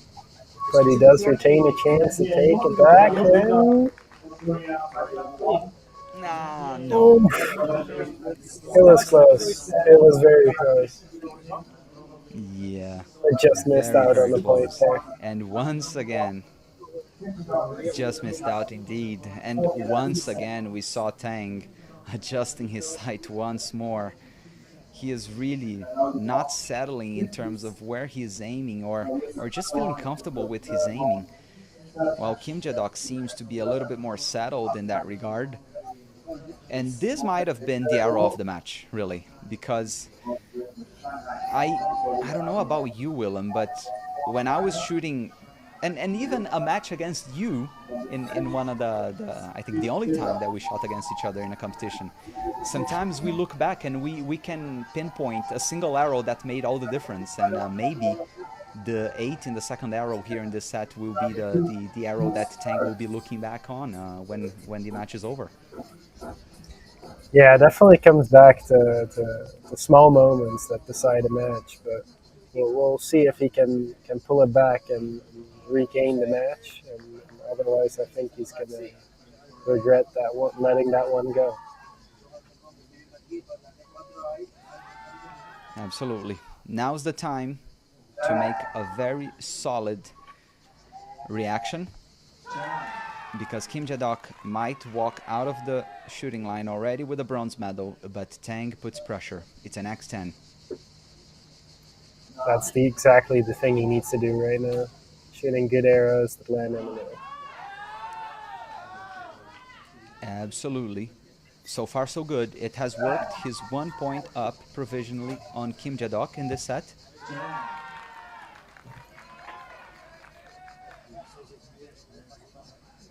And he keeps it rolling. Absolutely. Second 10 for Tang, and a second 9 from Kim Jae-dok.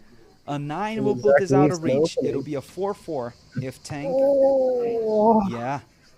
that is not what you want right now. It's an 8. Oh, this could No, be a chance. so that means that Kim Jae-dok... And he does capitalize on that chance. You don't need to give the Korean a chance because he's just going to. He did.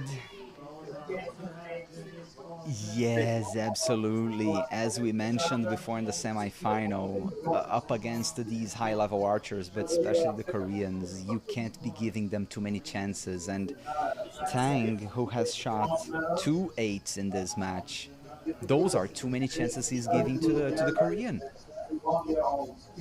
Yeah, he really needs to keep it in the yellow in order to force a shoot off on this one, and ideally he needs 3 10s right now to have a chance on making that shoot off, because he needs to put some really big pressure on right now. Absolutely. He needs to do exactly what he did at the beginning of the fourth set and come into the shooting line already putting pressure on Kim Jae-dok if he wants to stand a chance. We have some comments here, people cheering for Mexico, for France, and that's going to be in a moment's time. We're almost done with the bronze medal match between Kim Jae-dok from Korea and Tang Chi-chun from Taipei, and then it'll be Matias Grande from Mexico against Baptiste Diaz from France. But now it is Tang with a 9, maybe a millimeter or two away from the 10. Off to Kim Jae-dok now. He is leading 5-3. All he needs is to match his opponent, Tang. And I don't know if you guys could see that, Oh, but a big... it seems I could see that he adjusted his side again, so still not feeling too confident about that side. Yeah. Precious information just brought there from our man on site, Willem Bakker. Kim Jae-dok shot a 9 on the line, just salvaged it, holding his arm there in the end. But now it's 19 for Tang. Kim Jae-dok matches it, 19 all throughout. One arrow to the side. Which way this is going to go in the fifth set? This is looking good for Kim because he only needs to tie it to win this one. He needs a 10. Is he going to do it? Yeah, but Tang shot a 10. He needs a 10. Off to Kim Jae-dok. 10 to win. Single arrow shoot off. Oh, so it's going to be a shoot off.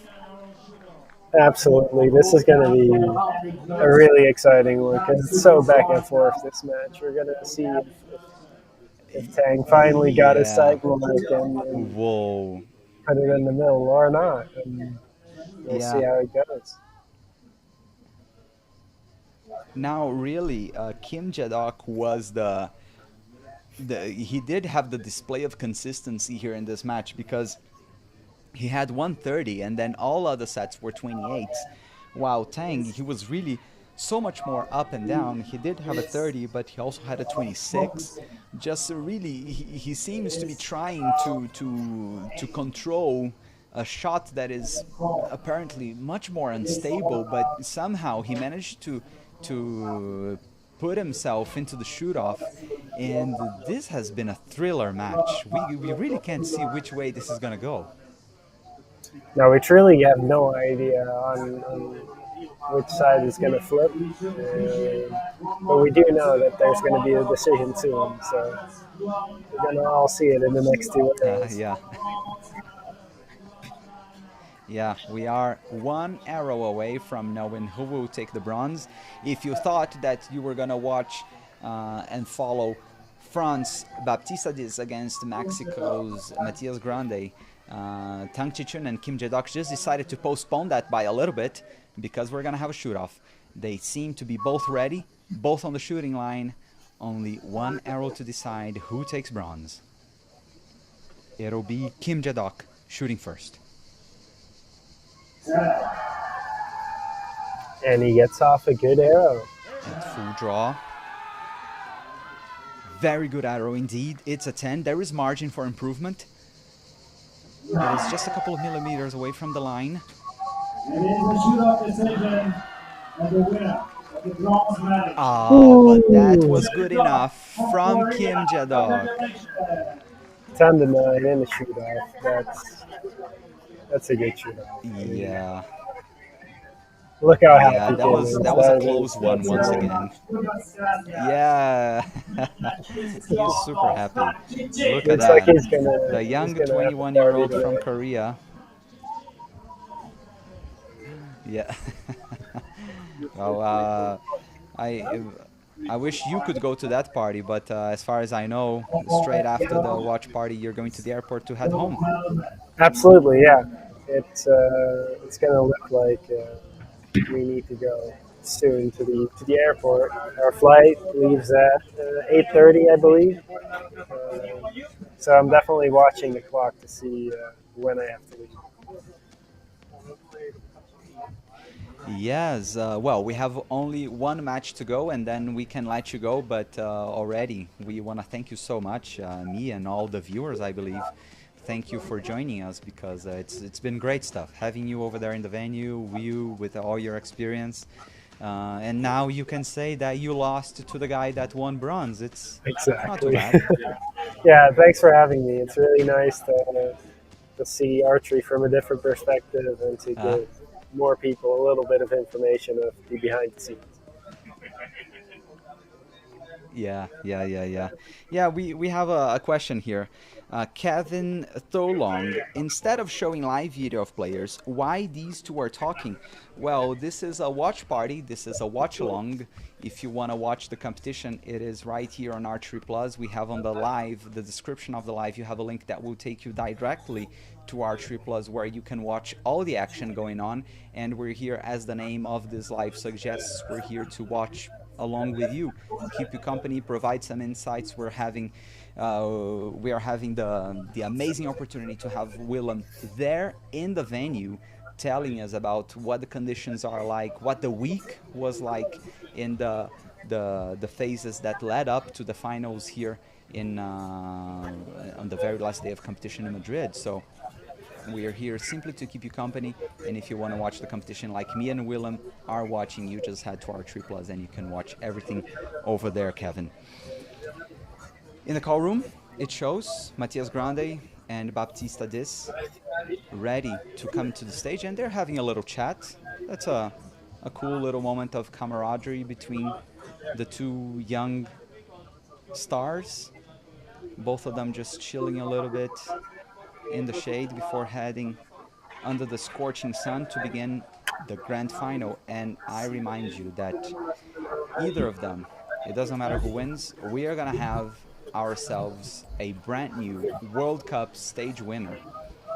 None of them have ever won. Matias only 21 years of age, Baptiste 18, and one of them is going to be crowned a World Cup stage winner for the very first time. They will join a very elite club of archers in the world. It's going to be exciting to see who is going to add this one to their resume. For sure. Absolutely, absolutely. Matias Grande already has a silver medal this season in Shanghai, and Baptiste, if memory serves me right, he won bronze last time out in Antalya, and he was 4th in Shanghai. So very amazing results as well, very consistent, which just speaks volume about his qualities as an archer. And the venue, Willem, it is somewhat near the Madrid Royal Palace. Yeah, we actually have it in the background, I believe. I think I'm looking at it right now, and it's just across from the river. And there's a couple streets in between it as well. But yeah, it's really a pretty background to shoot a final. I think you can see it on screen now, actually. Yeah. We can see a little bit of it. I just wasn't sure whether that was the Madrid Royal Palace that I did get to visit. Amazing place. And we are about to get started. Quali asking whether Matias is the winner. He is the winner of the semifinal, but still he has to beat Baptiste Adis to make himself the winner here in Madrid. There in Madrid, actually. Archers are ready. Right here. 2 beeps. They are going to make their way. Yeah, they are making their way to the shooting line. The wait is over. Baptiste Adis from La France against Matias Grande from Mexico. And it is an exciting start. Baptiste shooting first. Very exciting. Looking very strong and smooth. It's a 10 for the young Frenchman. Matias' response is an even better arrow. X10, clipping the line. Off to Baptiste. And he drops one. Just high. It might be a little early opening given by the Frenchman. Matias Grande, his second arrow lands in the 10. He keeps up his amazing form. Off to Baptiste, his last arrow in the set. It's definitely not going to be easy Another for 10, 29. Matthias to take the set points here. He definitely needs 10 for this. 10, 10, 10, perfect score. Indeed. Start from both archers. But he does it. He It does is a take it. 30 against the 29. Yeah, absolutely amazing. We thought we were going to be treated to an amazing match because of what we've seen both of these archers do in their semifinals, and so far they are not disappointing.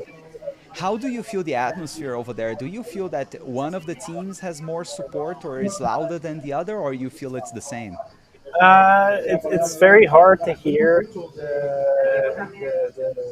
the athletes supporting each other because there is glass between me and the venue.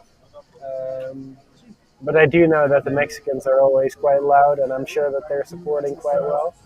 But then the French are also always just very, very present with their supporting. So I'm sure they both have their people out there. Yeah, absolutely. Well, I can hear from the broadcast that there is very loud support for both of these archers. Matias Grande is leading 2-0. We begin second set with Baptista Dis shooting first.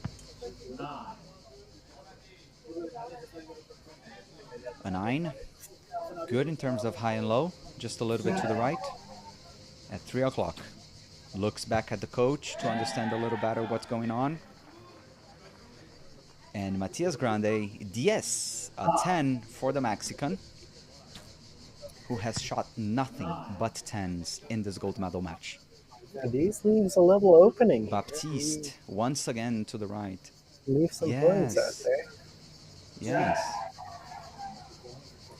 And it is looking like Mexican. Matthias is taking maximum advantage from this. Matias's 5th arrow in the match. It is his 5th 10. Baptista Dis finds his way back to the center of the target, finishes with a 28 in the second set, but Matias Grande only needs a 9 to make it 4-0. And he does. And he does it. 9 is good enough. Yeah. That is phenomenal. 30 and the 29 for Matias Grande.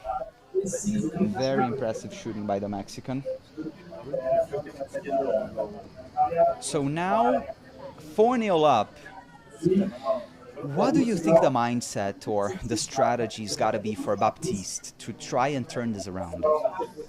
I really think he just has to focus on shooting in the middle right now. He needs to shoot a 10 at least in the first arrow, put some pressure on, and then just keep it up and keep getting close or at least hitting that 10 to make Matthias make a mistake. He needs to put the pressure on that. Yeah, absolutely. We're going to have Baptista Dis starting. He's going to be shooting first for the 3rd time in this match. As you said before, if you're starting at every set, that's not a good sign because you are behind. And so it'll be Baptiste shooting first. But in turn, if he shoots a 10, he will put some pressure on Matias Grande from Mexico. That is not the start Baptiste that at full you draw, want he to releases have it. right now. No, and he's off to the left. He was to the right in the previous set. Maybe he overcompensated. Maybe he misread the wind. And now he's That to the was left. an Matias exciting now. shot, but he takes advantage. Oh my with goodness. 10. Yeah, another X. Matias is on fire. The Mexican looking good to take his maiden stage win. Baptiste will try and keep his chances alive because he's just shot another X10. And look at that, Willem. Look at that. Come on. Matias is on fire. He is truly shooting the best he can right now. He is going to see if he can make it The happen. lights out. We could have a winner after this arrow. A 9. Yes, a 9 for Matias, and he will win his first World Cup stage. He does it. And he takes Amazing. it. Matias Grande is the champion in Madrid. A 6-0 victory. That is something. What a commanding performance by the Mexican. Matias Grande, el campeón en Madrid, gana su primera etapa de Copa Mundo de una manera increíble. 6-0 contra Baptiste Dis from France. Man, what was that, Willem? He made it look easy. He showed some amazing shooting, and the thing is with archery, if you're doing well, it looks really easy. But trust me, it's not. It is a true skill, and he showed some incredible Yeah. shooting. Yeah. He made it look easy. Definitely, it is not. Well, for all of you watching us, we're going to hear from Matias in just a moment. Stay here with us. We're going to have the interview. Vamos a tener la entrevista con Matías, el nuevo campeón. Vamos a escuchar de él en algunos momentos. Queden acá con nosotros. Wow. And you saw Baptiste, how upset he looked after that one. Like he really looked, really devastated after losing this one. Yeah, I mean, you definitely want to win. If you're in the final, you're there to win. And then if you don't, it's truly devastating. So not finish it, because that's what it feels like. It feels unfinished. But I'm sure we'll see him again. Yeah, and when it's 6-0. Yeah, that's painful. But I mean, you Absolutely. just have to make it happen. And we just had a couple arrows that were too far out, and that's how close it is in archery. Yeah. That one really went by quickly. We're gonna have the interview in just a moment, and then me and Willem, we're gonna be here real quick just to maybe say bye to him as he will make his way to the airport. But Willem, can you just stay for just a couple of quick words after the interview? Yeah, that's all right. I do have to go soon, so I will be here. But then again, after that, I will have to go quite soon. Yeah, right. All right. So we're going to hear from Matías in just a moment. Matías Grande va a hablar con nosotros en algunos momentos. Ya viene. Muchas gracias por su audiencia a todos que estaban acá. Merci beaucoup aussi à tous les gens qui étaient ici avec nous en supportant Baptiste Adis qui était and we have the interview. Today, could you feel that energy? Segundo en Shanghái y ahora tu primer oro individual. Todo el mundo estaba detrás. ¿Has sentido esa energía? La verdad es que sí me sentía muy tranquilo, confiaba mucho en mi proceso. Yo creo que eso fue lo que más me ayudó a llegar a tan lejos, disfrutándolo en todo momento y claro con el apoyo del público español y uno que otro mexicano que nos vino a apoyar. I was feeling pretty good, and I was the people behind me helped me with Mexican and all the people there. You have been on fire today, both this match, the semifinals. You won in straight sets. It's incredible. So you were fired. Ha sido fuego hoy. Y en este enfrentamiento y has ganado los 3 sets. Sí, la verdad estoy muy contento. Siento que hice algo de simplemente fluir, de disfrutarlo. Ya venía trabajado, yo ya venía esforzándome y simplemente disfrutándolo, viviendo el momento, que era lo que me ocurría en situaciones pasadas, que me adelantaba un poco. Yo esta vez lo quise controlar, quise yo hacer mi propio camino y lo disfruté mucho y pude conseguir este resultado. So I am very happy and I have been working on it, so this can happen. And you're at university studying business studies. You're in the north of Mexico. You're training in Mexico City and you're competing internationally. How are you balancing it all, and where does this win fit in the bigger picture? Sorry. Oh my goodness. Sorry. I don't remember. la Universidad de Business en el norte de México, entrenando en México y compitiendo internacionalmente. ¿Cómo estás controlándolo todo? La verdad, quisiera mandarle un agradecimiento a mi universidad, la Universidad Autónoma de Coahuila. La verdad estoy muy contento, mandarle un saludo al rector. Yo creo que estará muy contento con este resultado, a todos los maestros y gente que me apoya dentro de la institución. La verdad me siento muy afortunado de poder estar en esa institución, en la UADC, ya que pues me siento muy abrazado, me voy a representar al país y me siento libre, me siento despreocupado. Llego al país y todavía tengo posibilidad de hacer mis tareas, de hacer mis responsabilidades para seguir adelante en todo lo universitario, por así decirlo. So I'm very thankful for my university. Thank you for my rector and my teachers. I think they will be very happy to hear the position I got today. Congratulations. Muchas gracias. Ay. Gracias.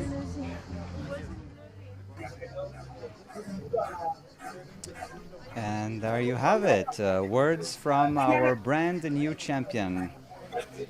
Matias Grande joins a very exclusive club of archers that can call themselves a World Cup stage winner. Willem, without further ado, I'll just take the opportunity to thank you so much. One very last comment from Milton Alejandro. He said, and Willem, if you see Gabi Schlosser, tell her that we love her here in Mexico. So please forward the word. And without further ado, thank you so much, man. Dank u wel, safe travels, and we will see more of you very, very soon. I will for sure forward the message. Thank you for having me, and I will see you guys next time. Thanks. Yeah, all the best. Bye-bye. Bye-bye.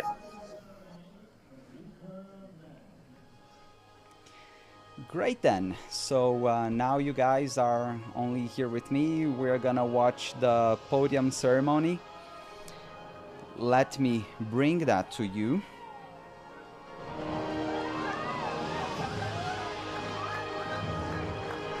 There we have live images of the podium ceremony in Madrid.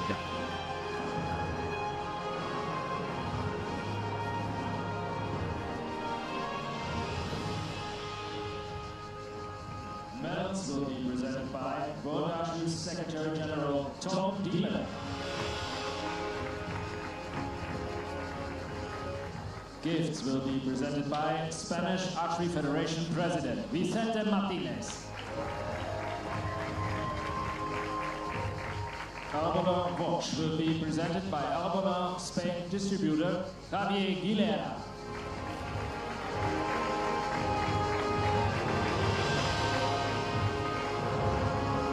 Bronze medal representing Republic of Korea, Kim Jae-duk.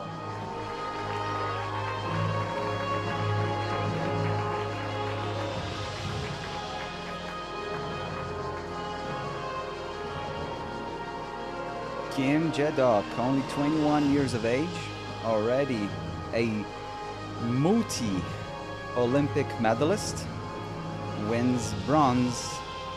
It is his first individual medal this season of the Hyundai Archery World Cup. And that's a very bright smile from the young Korean, who seems really, really happy with this result. And he's got some amazing supporters over there in Lim Si-young and Kang Chae-young. And if you've been following me for some time, you've for sure heard me say that I rate this young man as one of the most exciting talents in archery today. Baptiste is from France. He's been going up one position at a time in the last 3 World Cup stages. He was 4th in Shanghai, bronze in Antalya, and now he gets himself a silver medal. I wonder, actually, to be honest, I think it's not a matter of if, it's a matter of when he will win gold. But who won gold today was Matias Grande from Mexico.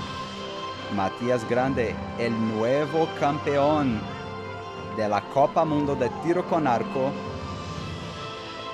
And we will hear the Mexican national anthem in just a moment. Enjoy that. Disfrútalo, México.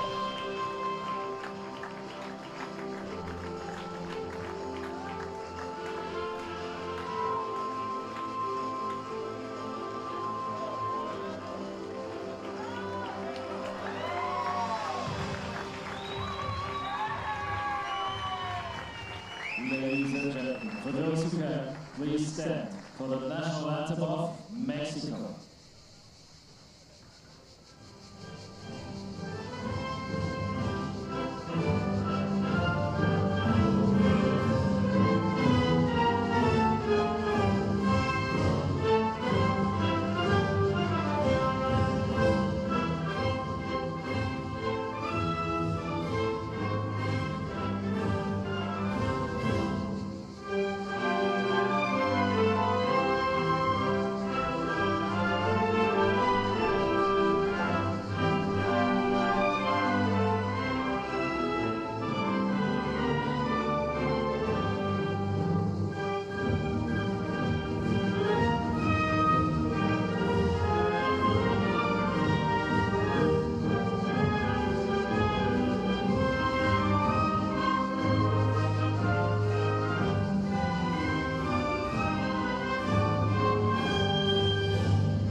Ladies and gentlemen, please give a warm round of applause to our athletes. Honestly, I think this is not the last time we're going to see Matias Grande winning gold in a World Cup stage like this. And as I said, it's a matter of when, not if, that we will see these are the two very exciting and young talents, Kim Jae-duk and Baptista Diz, win gold as well. What a display of camaraderie we have over there.